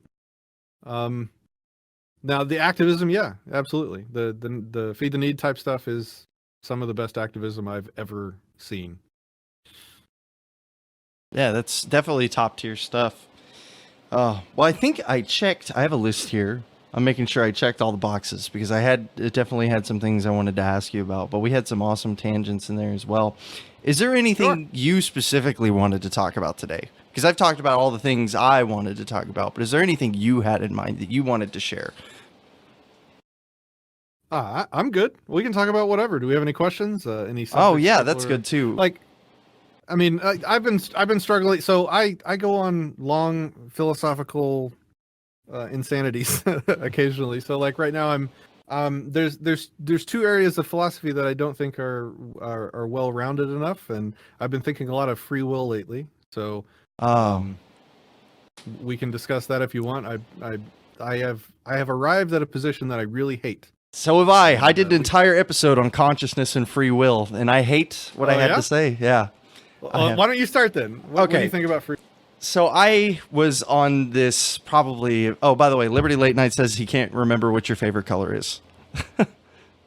What? Liberty Late Night? They asked you what your favorite color was on their show, and he said he can't remember. So would you please remind him? Silver, black, and blue. There we go. Yeah. So they're actually here. David and Mary are both in the chat right now watching, so they're big fans. Hey, guys. Yeah. So I had done an extensive amount of reading, and I started with some more introductory texts like Consciousness by Anaka Harris, which is, I say introductory text, that is such a fantastically comprehensive overview of everything else that I've read up to this point. And I've gone all sorts of different ways with this. And I think the two questions are more closely intertwined than people like to go with, but specifically free will. I have come to the conclusion that based off of all of the science, all of the rationalization, all of the evidence that we have today, there is nothing that we can measure, show, or expose that says that we legitimately have entire autonomous free will over our bodies. And that's not an opinion that libertarians like. They hate it. And it's a shitty position, isn't it? It is, but I have to be honest. You know, I'm not going to lie about it. So like here's what it is. It is what it is. No, here's what it is. Like our consciousness runs inside of our brain. Do we disagree on that? Like I'm kind of talking to your audience, maybe as well as you, but like you have to kind of start with that question. Where does this consciousness run? What is the hardware that exists in reality that your consciousness runs on? It's like software running on hardware. And so if we exist in our brains, which, you know, is kind of obviously where our thinking happens, right? That's kind of where the consciousness happens. That hardware exists in reality. That means that hardware is bound by the laws of reality. That means that there's nothing random and magical between the neurons in our brain that provides something that provides free will. And then you have to ask, well, what is free will? What does that mean? Free will is not random. Like if free will was random, then we'd be just kind of picking a direction randomly and walking in it at a random moment of every random day. Like we don't make decisions randomly. Free will is not random. So a lot of people think of free will as like will that is unfettered by outside coercion. But I don't really think that's what most people actually mean by free will. Like being able to make a decision without being threatened, I don't think is what people think of as free will. I think people think of free will as being like your consciousness sort of manufactures decisions out of the ether, not bound by physics. But your decisions are actually literally formed between your neurons in your brain. And those neurons don't function randomly. They function according to laws of nature. They are governed by the laws of this reality that we live in. And the reality that we live in means that those neurons function deterministically, which means that they act in a certain specified way according to the laws of nature. That means if you put input ABC in, you will always get output DEF out. And you can find trends. That's important too. And that is to say that like so like if free will can't exist in the way most people think of it, because our brains don't function in that way. So like this machine that spits out decisions has to exist somewhere. Where does it exist? It's either in this reality, in another reality, but that's not an out, because whatever the rules are of that reality would still be, they would either be random or they would be deterministic just based on those rules. So it's still like not free will. It's just based on the rules of a different universe. And again, it can't be random because we don't make decisions randomly. That would be the definition of like insanity. That would be the definition of non-consciousness. That would just be random movements. Even animals are more conscious than that, right? So, yeah, it's a really uncomfortable place to be if you think about it like that. But I also like to put a positive spin on it. I think of like Data from Star Trek, who's I think maybe my favorite sci-fi character. I'm a nerd, and so I've consumed a lot of sci-fi, but I think he might be my favorite character ever. And you can kind of see by looking at that character how a mind that functions deterministically can still be very much conscious and can still very much make decisions and can still, and this is the important part, like when Data encounters a new situation, it can change how he thinks. He can modify himself. He can modify his own programming, modify his hardware running on that objective hardware according to the new situations that he encounters, so that he behaves differently. And you know, all of this stuff can still exist, and certainly culpability for decisions still exists. And you know, this is not an ethical out. Like you still own the effects of your actions. But yeah, like as long as it's like you have to take ownership of your software in a way. Like you're responsible for your own code, so you know, compose yourself better. You know, that's kind of how I've been thinking about it lately. This is still an uncomfortable position for me, though, and I'd still like to have somebody prove me wrong, but I keep debating people, and it hasn't happened yet. So I will be honest. If you find someone, call me, because I am pretty much in the same position as you are. But the farther I try to dig, and I'm like, I have it. And then the next thing you know, I'm just even further into there's no free will camp. But I watched a documentary from a neuroscientist talking about free will, and he said you should treat your body almost as if it's your dog. He said you can train it, you can try to influence it, and if your dog bites someone, you're still responsible for your dog biting someone. You can't just say, "Oh, well, he's a dog; he's gonna bite things," you know. And I think while that might be a little bit too out there, or maybe a little bit too far of an analogy, I think it works. I think if you're willing to run with it, it works. And it's easy for people to understand, I think, is important. Maybe it is an oversimplification, but it also gives you a little bit of extra empathy. I mean, we can go into the nerdiness of the language, but I consider empathy to be separate from sympathy. So sympathy is when you agree with somebody, and like you would agree that they made the right decisions and they found themselves in the same situation. If you were in the same situation, you would have made the same decisions. That's sympathy. Yeah.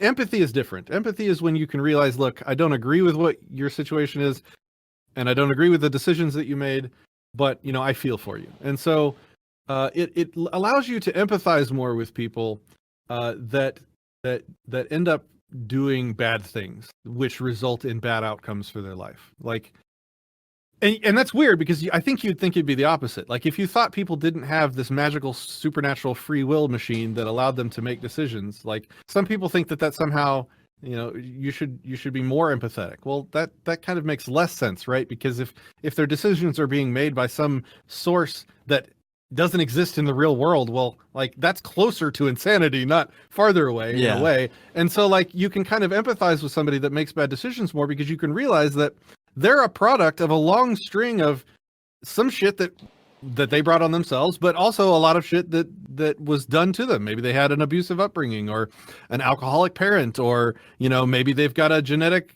situation in their brain that makes them more violent, or, you know, like it's like, wow, you know, if I had been exposed to all the same circumstances that person was exposed to, it's very possible that I would have taken the same action. You can empathize with that. Yeah. Like if I had the same genes and the same parents and the same upbringing and the same life circumstances, you know, it's possible that you would have made the same decisions. In fact, so you can a little more compassion in there, I guess. Yeah, and that's the case that Sam Harris makes all the time. Is that he says the next time someone like has an attitude with you and you want to tell them to fuck off, he said, just think, like, this person is obviously going through something today, or has had something to affect them in some way to where this is their biological response.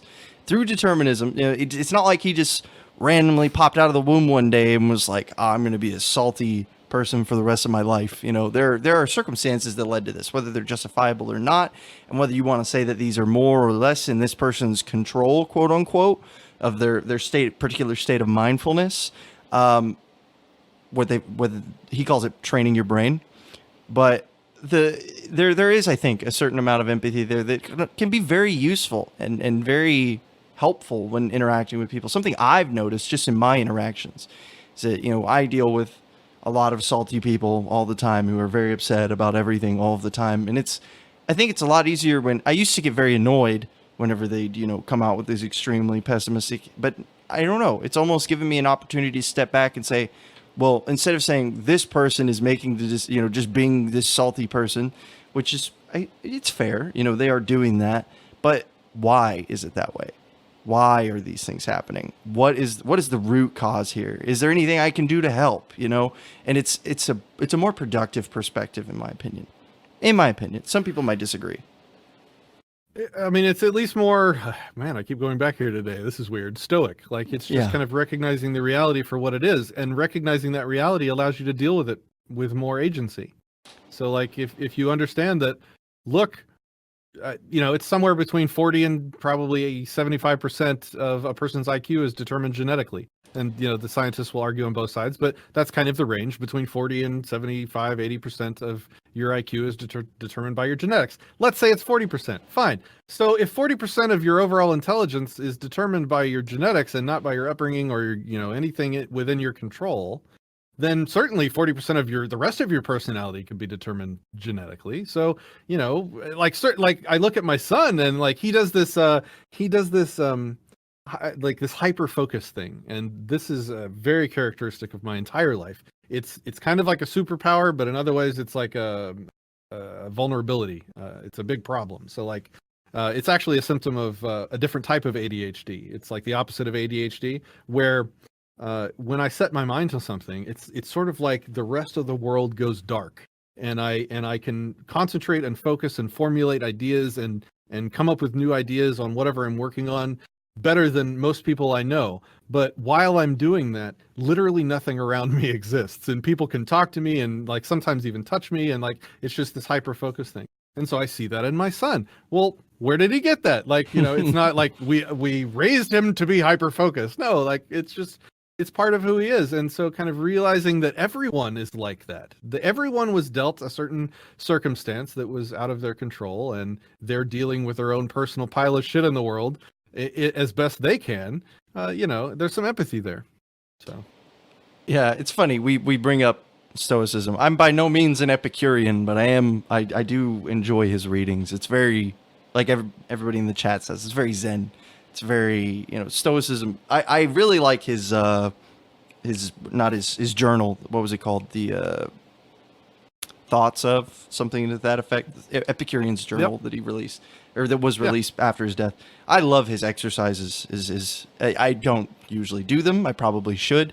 But, comparing yourselves to your virtues, making progress, journaling, meditation, finding mindfulness. I think these are things that are, whether they have any direct correlation to the idea of free will, I still believe, and most people who I talk to about this issue, no matter how educated they are on it, still believe that mindfulness may not be free will, but it's the next closest thing. It is the best way to train your brain, to have the ability to intake and to, like you were talking about with data, to assess a situation and to sort of reprogram the factory settings a little bit. Maybe not rewrite it, but I think that's sentience. Mm-hmm. Like that's like when a mind gets to the point where it can self-reflect and self-modify. I mean, that's where we are. That's great. And if we're not doing that, we're sort of reducing ourselves to an animal. Yeah. Like a state of nature, like an animalistic state where we don't have the capacity to self-reflect. Like if you're not self-reflecting, you're not living up to being a human. Like you need to slow down and design your life for many reasons. One, just because, the atoms in your body are unimaginably lucky. Out of all the atoms in the universe, yours got arranged together in a way that can actually self-reflect, and you're not doing it. Like that's the ultimate universal irony. No, like, do that. You're a human. Do it. Like, design your life. Don't just live your life. Like, decide what you want your life to be, and make it that way, because you're the only goddamn thing in the universe that can actually do that. So do it. It's kind of pathetic if you don't. Well, yeah, that's kind of a weird look on things, but yeah, I think it's accurate. Yeah, I mean, it may be an odd take, but it doesn't make it any less true, in my personal opinion. I don't know. I was in a period of I was in a down not too long ago. I won't say like a depression necessarily, but I was just I was very undermotivated. I was not happy with the way things were going in my life. I wasn't, putting effort into things that felt like they weren't going anywhere. And, at some point, at first it was always like, well, if I had only done this, or if this thing had done that, or if this was different, then, but at some point, I was lying in my bed, wallowing in my sorrows. And I just said, like, you have to go to the gym. Like, you have to go to the gym. That's the first thing that we're going to do today. Accomplish that. Get that done. Okay, you're not happy with this. Why is that not happening? Fix it instead of wallowing about it. And I think that comes back to the whole perspective that we've been talking about this entire time, is that it's so easy to get focused. I mean, I was in this for weeks, almost like 4 or 5 weeks of just days would just slog on. It was not fun. It was not a fun time. And that was a very severe lack of mindfulness from me. Severe lack. And there's a whole bunch of reasons why, and I won't get into that. But, in hindsight, if I had come at it with the tools that I now understand even better than I did then, it wouldn't have affected me nearly to the extent that it did. And I would have been a more productive person, and I wouldn't have gained 10 pounds by sitting around for a month. And, it's, I don't know. These are just things, and we may be getting out of activism, but live your best life. Okay. Take care of yourself. That is activism. Yeah, exactly. Yeah. Take care of yourself. Live your best life. Be healthy. Be mentally healthy. Talk about your problems. Face your problems. That's just some advice that I can give to everybody. From the youngin over here. A little bit of life advice. No, that's good stuff. Like you can't just talk about like don't hurt people and don't take their stuff. Like you have to teach people how to live and how to be better people all along the way. It's like a holistic approach, right? We have to better ourselves for sure along the way. Yep. It's like the whole, people say this for like a relationship, you can't, give your all to a relationship if you're still working on yourself. I think everybody's working on themselves. If you're not, like we said earlier, if you're not working on yourself, you can be improving and you're not, and you need to figure out why. But there is a certain truth to that, to where if you haven't even started and you're living your life exactly the same way you were when you were 15 and you haven't fixed any of your problems or grown up at all, everybody's got some growing up to do, in my personal opinion. That's more personal philosophy than it is any necessarily hard, rigid guideline everybody should live their lives by. But that's just what I've seen, how I live my life. Always try to be better than you were yesterday, in some way. Always try to be a little bit better. And since we're on like hippie cerebral stuff, like my favorite way to look at my life and to tell people to look at their life, again, credit where it's due, 10-year-old Molyneux. Your life is like a comet, like a meteor. And you're born and you hit the atmosphere and, a fiery explosion happens. And you burn through the atmosphere and then you blink out of existence. And the choice that you have is how fucking brightly you burn for that brief moment that you exist. And so you can ride your life out and you can, just kind of go with the flow and just kind of exist and deal with whatever comes. And you'll kind of, burn your way through and you'll fizzle out. Or you can fucking set that son of a bitch off like a nuke. You can light up the ground underneath you for hundreds of miles on your way down in a way that no one ever forgets and everyone is changed by. Like, the choice is yours. You're going to exist for a brief amount of time. How brightly are you going to burn? That's how I try and think about life. Yeah, Court here says you can't give to others fully if you're not taking care of yourself too. I think that's, a lot of people try to gain a sort of fulfillment directly from others, and I think maybe that's a part of the culture. I know some people, like myself, I'm very much an extrovert. I like communicating. I get energy off of being around and talking to other people. Like, I could do this all day. I love having conversations and talking with people. But They're Me too. At the same time, life looking for conversations. Yeah, exactly. But at the same time, that doesn't mean that I can just throw all of my me out of the way. You need some me time. And again, this is more personal than it is any sort of rigid philosophy that is based off of all of these different readers and everything. But I've found success in living this, and I'd like to share it, is basically all that I'm saying. Especially recently. Found a lot of success. Take some you time, dang it. Sometimes you just need a day where you just sit back and read a book. And sometimes you need a day where you have to tell yourself to stop being so freaking lazy and get something done with your life, You just have to have that mindfulness. I've said that word a dozen times at least at this point. Mindfulness. Change people's lives. And certain people maybe just don't want to burn brightly. They just want to enjoy their life peaceably and quietly. Yeah. And that's fine. Just make sure that I guess the only thing I'm saying is just make sure that you're making that decision. Don't let life make the decision for you. Just decide. Like, if you just want to be comfortable and quiet, that's your life, man. You do you. Just make sure you're picking that. Not just letting it happen to you is what I'm saying. That's all I'm saying. No, that's 100% fair. That's 100% fair. We're getting all zen here. No, I mean, you know what? It's not something I've really talked about, but it's something that has been important. It's important to me. It's something I care about. Mental health issues. I was going to bring this up. I think I had a conversation, and it was a very long conversation about like the non-aggression principle and free will and stuff like that. And we came down to this argument where we kind of hit an agreement, sort of. And it was I don't remember which shooter it is off the top of my head. There was a mass shooter. I don't think it was the movie theater. He was killed, whoever this shooter was, but he had a tumor in his head.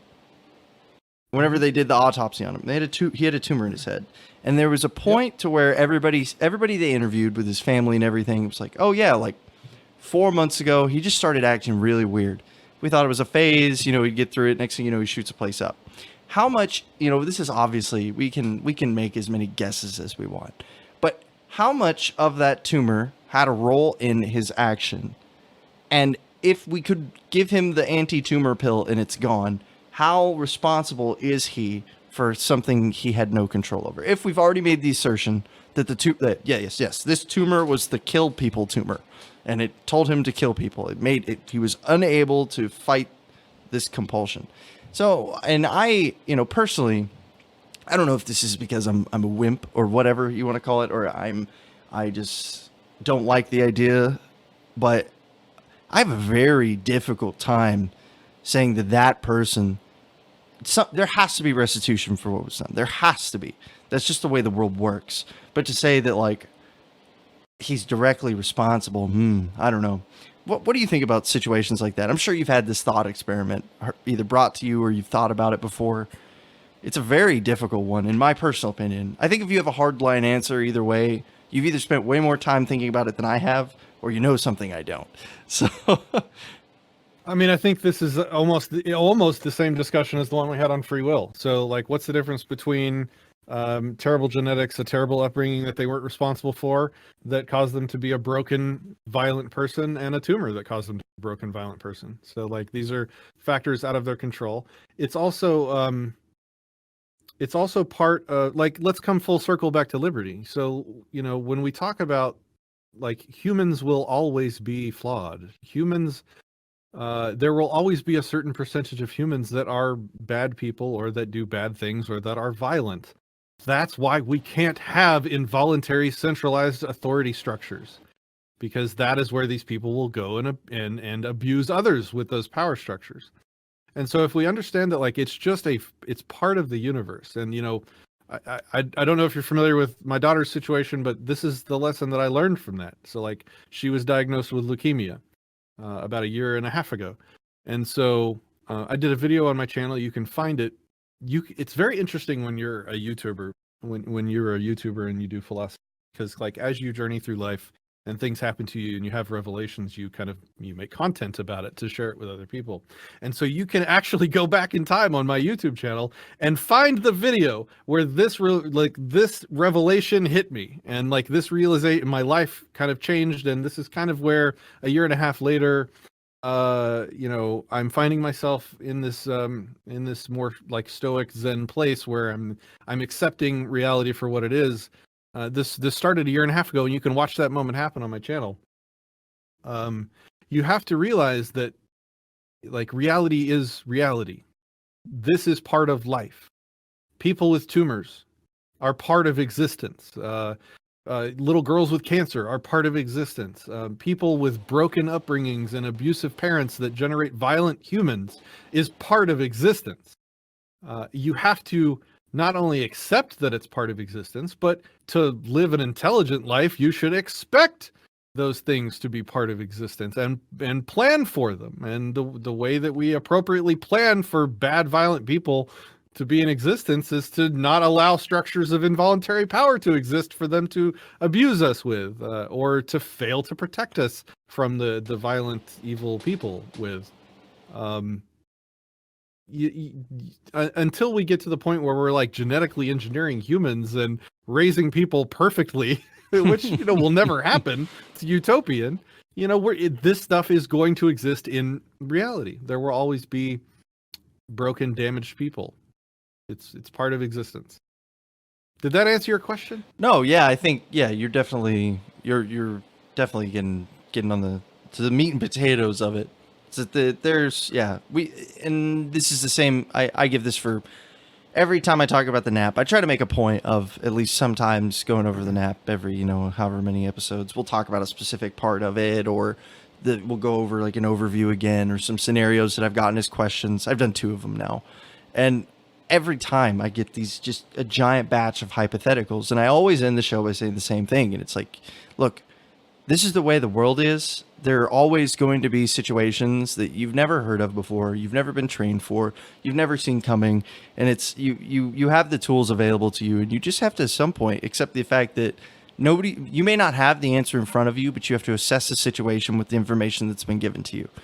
And I think you can approach many different facets of life like that, including this situation. While it may seem disconnected, it may seem like it's a bit of a leap to go from one to the other.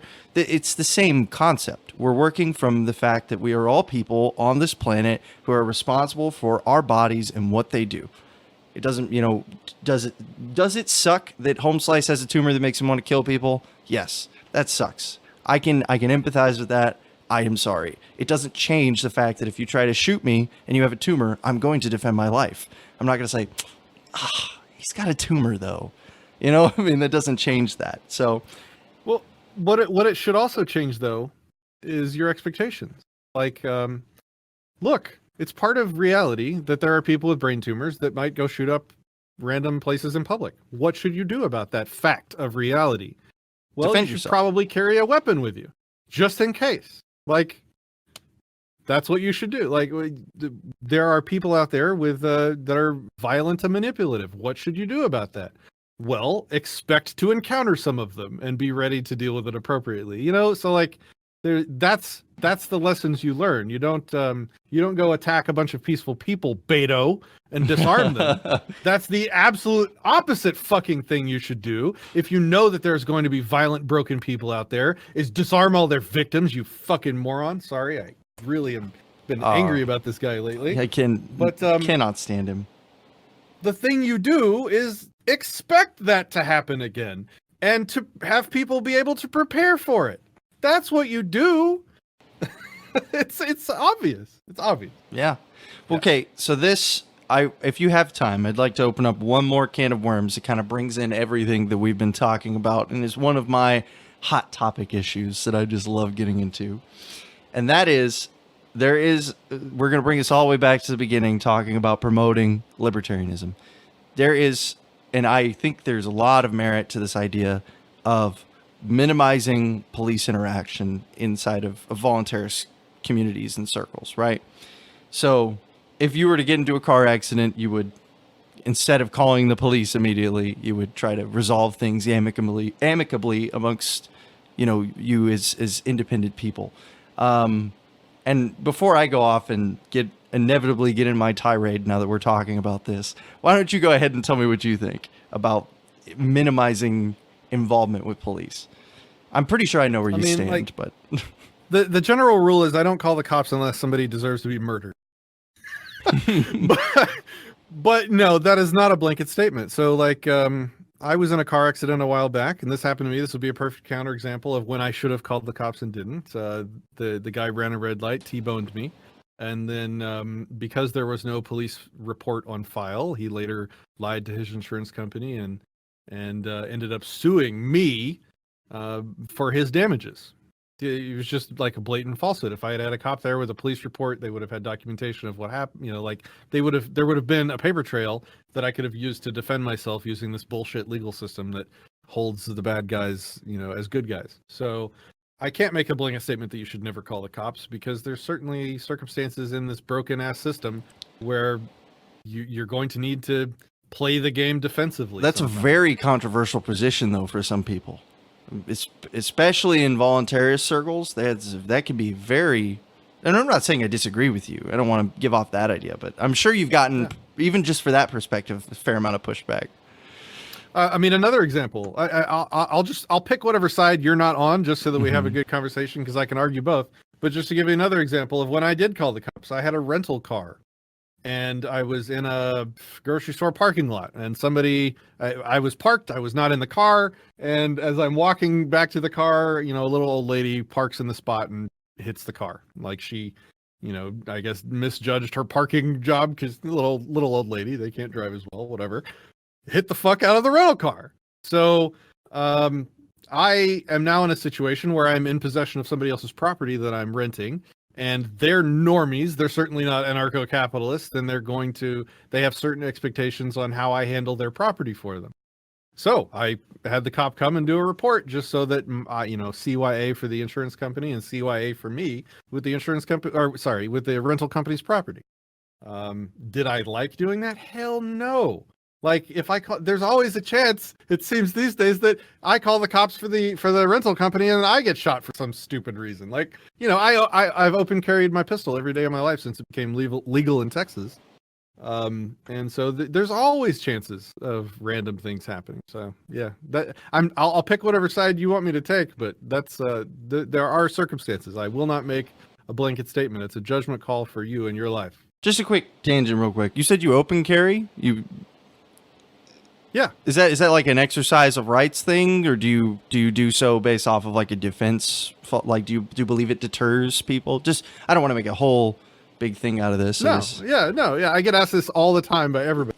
I open carry as a method of activism to help normalize, you know, the culture around guns. Like if people see a family guy with 2 kids and a wife going to a restaurant and the guy's open carry, you know, oh, he's not an evil, scary person. You know, look, he's there with his kids and his wife, and there's a gun. You know, so thousands of impressions throughout my life of people seeing a normal, peaceful person openly carrying a weapon. If I'm ever in a situation in which I feel unsafe, I conceal carry immediately, because I think it's tactically the better option. But, you know, most of my life I'm not in scary or dangerous areas, so I open carry for activism.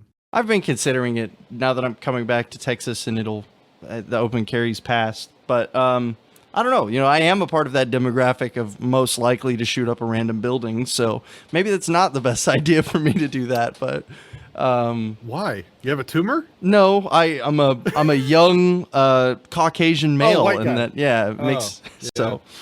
I always think about whether I'm. You know, I love the idea. I love the idea of the activism of just carrying it because I can, because I'm not going to hurt anybody. And it shows like, wow, I wasn't shot by that guy with a gun.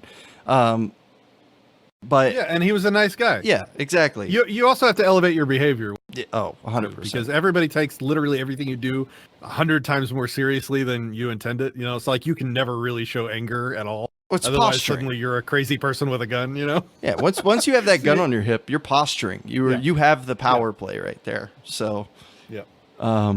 It can be, you know, and that's another thing too. I don't want to come off to somebody as like a threat. And I'm just as capable of defending myself with it in a concealed carry holster as I am with it on my hip. So, but it's something, I was just curious. Listen, like the whole point of the activism is because of that feeling that you're describing. Yeah. That discomfort at open carrying is the reason I open carry, to make people less uncomfortable with seeing people with guns. This used to be normal life in the West, like in in every Western, everybody's got a pistol in their hip. This is normal. This is not strange. This is just a person carrying the tools that they need of self-defense. Well, even so it's that's the activism is the point. It wasn't that long ago when gun racks in your truck were common. I mean, heck, my grandfather still has one, but he would talk about everybody. Everybody kept their shotgun and their hunting rifle in the back of their truck, ready to go whenever they needed it. Just reach over But even now, if you were driving down the road and Mary Sue, with her her Green New Deal sticker on her car, sees your gun rack, they're gonna freak out. I just know it. Yep, I know they're gonna freak out. Well, I mean, I've gone 3 years and I've only had 2 incidents, and they were both very mild. I had and I think it was both times it was out of towners. So it was Christmas time, so I think we had some visitors from another state. I went to a restaurant. It was a steakhouse, and this lady left her family to walk up and get in my space to tell me I don't feel safe right now. Like, first of all, me neither. If you're really scared of the guy with a gun, you don't walk up into his face and start telling him that you don't like what he's doing. Like, obviously you feel safe, otherwise you wouldn't do that, you idiot. But no, that was the worst that's ever happened. The only other time, it was something along those lines, like somebody that was probably from out of town, but literally over 3 years of my life now, I think. Every day of my life, I have no issues whatsoever. Well, that's reassuring. That's cool. I'm glad to hear that. But yeah, so to get back to where we were going, and maybe, this is kind of, they're related. Firearm ownership and interactions with police have always been very, it's a touchy subject, to be sure, because it immediately puts law enforcement on edge. But I usually take the position of the moment you call law enforcement for anything, you have escalated the situation to the fullest extreme.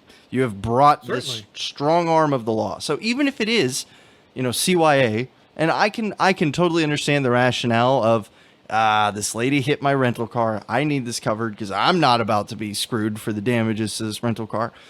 I wish there was another option, because I hate the idea. In that situation, I was doing it on behalf of rental company. The rental company would want me to have the police called for their property, and, right? And you as a representative of their wishes by the contract, and stuff like that for renting. That you could make a contract law case there, I guess. Yeah, that's fair. Because I'm sure there's something on there about if the vehicle's damaged, this is the procedure. So, but that's the first thing that comes to my mind, because I've seen police be called over little things, like, oh, kids are playing in the street, better call the cops. I'm like, what are you doing? Like, you've literally gone to the max. Like, nah, don't go talk to their parents. Don't be like, hey, this is maybe unsafe. There's cars coming through here. Like, let's just, try to keep them out of the streets. And then you just go straight to all right, let's go get the guys with the guns who can throw them in jail. That just seems, it's inappropriate in my personal belief, and it's an abuse of power. And it's wanton. It's dangerous. It's reckless. It's excessive. Yeah, all these adjectives for sure. Yeah. So that's usually, I won't say never call the police, especially nowadays when we don't have a private option that it can be held accountable. If we did, I would say never call the government police again. But well, you also have a legal system that is perverted by the influence of a centralized authority, a monopolized justice system. So, for example, with the wreck that we had in the street, I didn't call the cops like I should have. And so I didn't get the magical documents bearing the magical Blue Line Gang cartel's logo on it that would have kept me from getting sued by the guy that hit me. This monopolized justice system is not something I consent to. Obviously, it's kind of a defensive act. If I had it to do over, I would call the Blue Line cartel. So maybe I really hate calling them. It's not I triple think it every time I do it. Yeah, we had a neighbor. Cops showed up to a neighbor because somebody called them about something, and I had to go over afterwards, because after the cops show up at your door and that so one of your neighbors called them, and sent them to your house, I like made a point to go over and be like, look, I did not fucking call the cops. Like, that was not me. I would never do that to you. Just because like now suddenly they're suspicious of all their neighbors. And now like, there's less friendliness in the neighborhood because somebody's calling the cops on people around here. I avoid it at all costs, at almost all costs. I think its accessibility is a hindrance to the idea of voluntary interactions between people. I think that's a fair way of putting my position. Its accessibility makes it too easy to jump the gun and to get your way in otherwise voluntary interactions with people. Because the second you put the law in and you threaten people with death or jail, you have escalated the situation, and most of the time there's no longer a fair statement of compliance anywhere in there because they are under threat, they are being coerced, and it's not ethical. It's really not. It's a power play. Yes, basically. But just to debate you on it, the nuanced counterpoint is that you don't have a voluntary dispute resolution process to help you or to back you up in these situations, and so it's forcibly monopolized against your consent. So sometimes you have to act defensively using the only system you're allowed by force to use. Yeah, I would concede in this exact day and age, we're not going to play the theory and Ancapistan game that, whatever. We'll get there when we get there. But today it is monopolized. I still would encourage the most extreme discretion.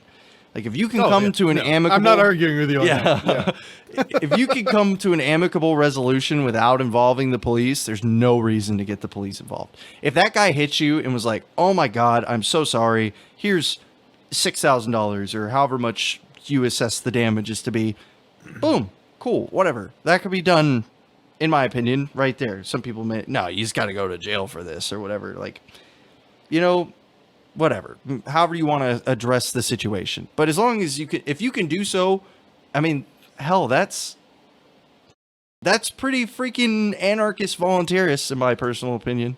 So it's a lot better than like I said. Yeah, it can go really well too. Like another guy hit me. This was before I was an anarchist even. And he asked me not to call the cops and promised to pay. And being maybe naive or not that I was, I trusted him and I went and got an estimate for the damages and I gave him the estimate and he gave me the cash. No government involved, no insurance companies involved. It was a cash transaction, all done, So I got my car fixed. It was great. Can you trust people to do that? Hell no. But it turned out well in that situation. So. Yep. It's true. And even then, like you said, it's monopolized. So it's not like you could draft up contracts or something because they'd have to be legally binding to the current justice system. And they'd be like, well, why didn't you get involved with us to begin with? And so there's no blah, blah, blah. It would just be a total mess. And then you say, well, I don't like you guys. I think you're evil. And then they don't really help you anymore. Yeah, exactly.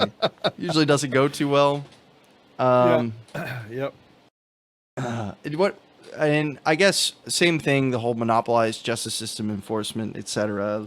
Let's talk just briefly about there's not really very many of them, but I've come into contact in Texas with some people who hunt and fish without licenses, and they do so because they're protesting the idea of a hunting and fishing license. What do you think about that?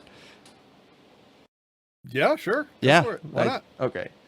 I didn't know if there is a position that some people have taken that says that, like, of all of the things to be like trying to get in trouble for and trying to get fined over and have the government put violence on you. I'm not saying I agree with this, but you never know. Some people have interesting perspectives. That's somebody's hill to die on. That's interesting. Yeah, that's exactly. Okay. Yeah, that's the way I see it. Is that they're I just felt like I would ask because I've run into it before. So. Yeah. I don't have an issue with it. You're not going to see me coming out there asking, hey, you got a license? You're an agorist fisherman? Go for it. Yeah. Exactly. That's kind of comes back to agorism. It actually comes directly back to agorism, so that's fair. Yep. I mean, the land is quote unquote public, which is public property is an invalid form of property, so it's closest thing you can get to unowned land. You want to go yank some fish out of the water, go for it. Whatever. I mean, there's no ethical case to be made against that. You brought up the idea of unowned land, and again, this is something that we could go super far into, and I know it's a tangent, but this is something I've been thinking about for a while as well. There has been a proposal, and I think if we were to have Ancapistan tomorrow, snap our fingers, I think the redistribution or distribution of land would be the most contentious part of the whole thing, because it's like, who gets all of this federal owned land that makes up like 70% of the or 60% of the US? And there's this idea of like, oh, it would be unowned land and you'd go out and claim it. And I don't know, have you ever thought about this idea before? Because to me it seems to be one of the biggest hurdles for moving towards a total voluntary privatized society. Like, you can't philosophize midstream on it. So you have to set up the entire state of the universe really to decide how you would hope that would work. Exactly. So like, I mean, that's the issue that I find. If you change enough hearts and minds, like we said, you ignore the government out of existence. The government just stops exerting control over the unowned land. People can go homestead it as normal. It's only like in situations where there's some kind of abrupt, or revolutionary type transition that it really becomes, I think, more contentious. Mm-hmm.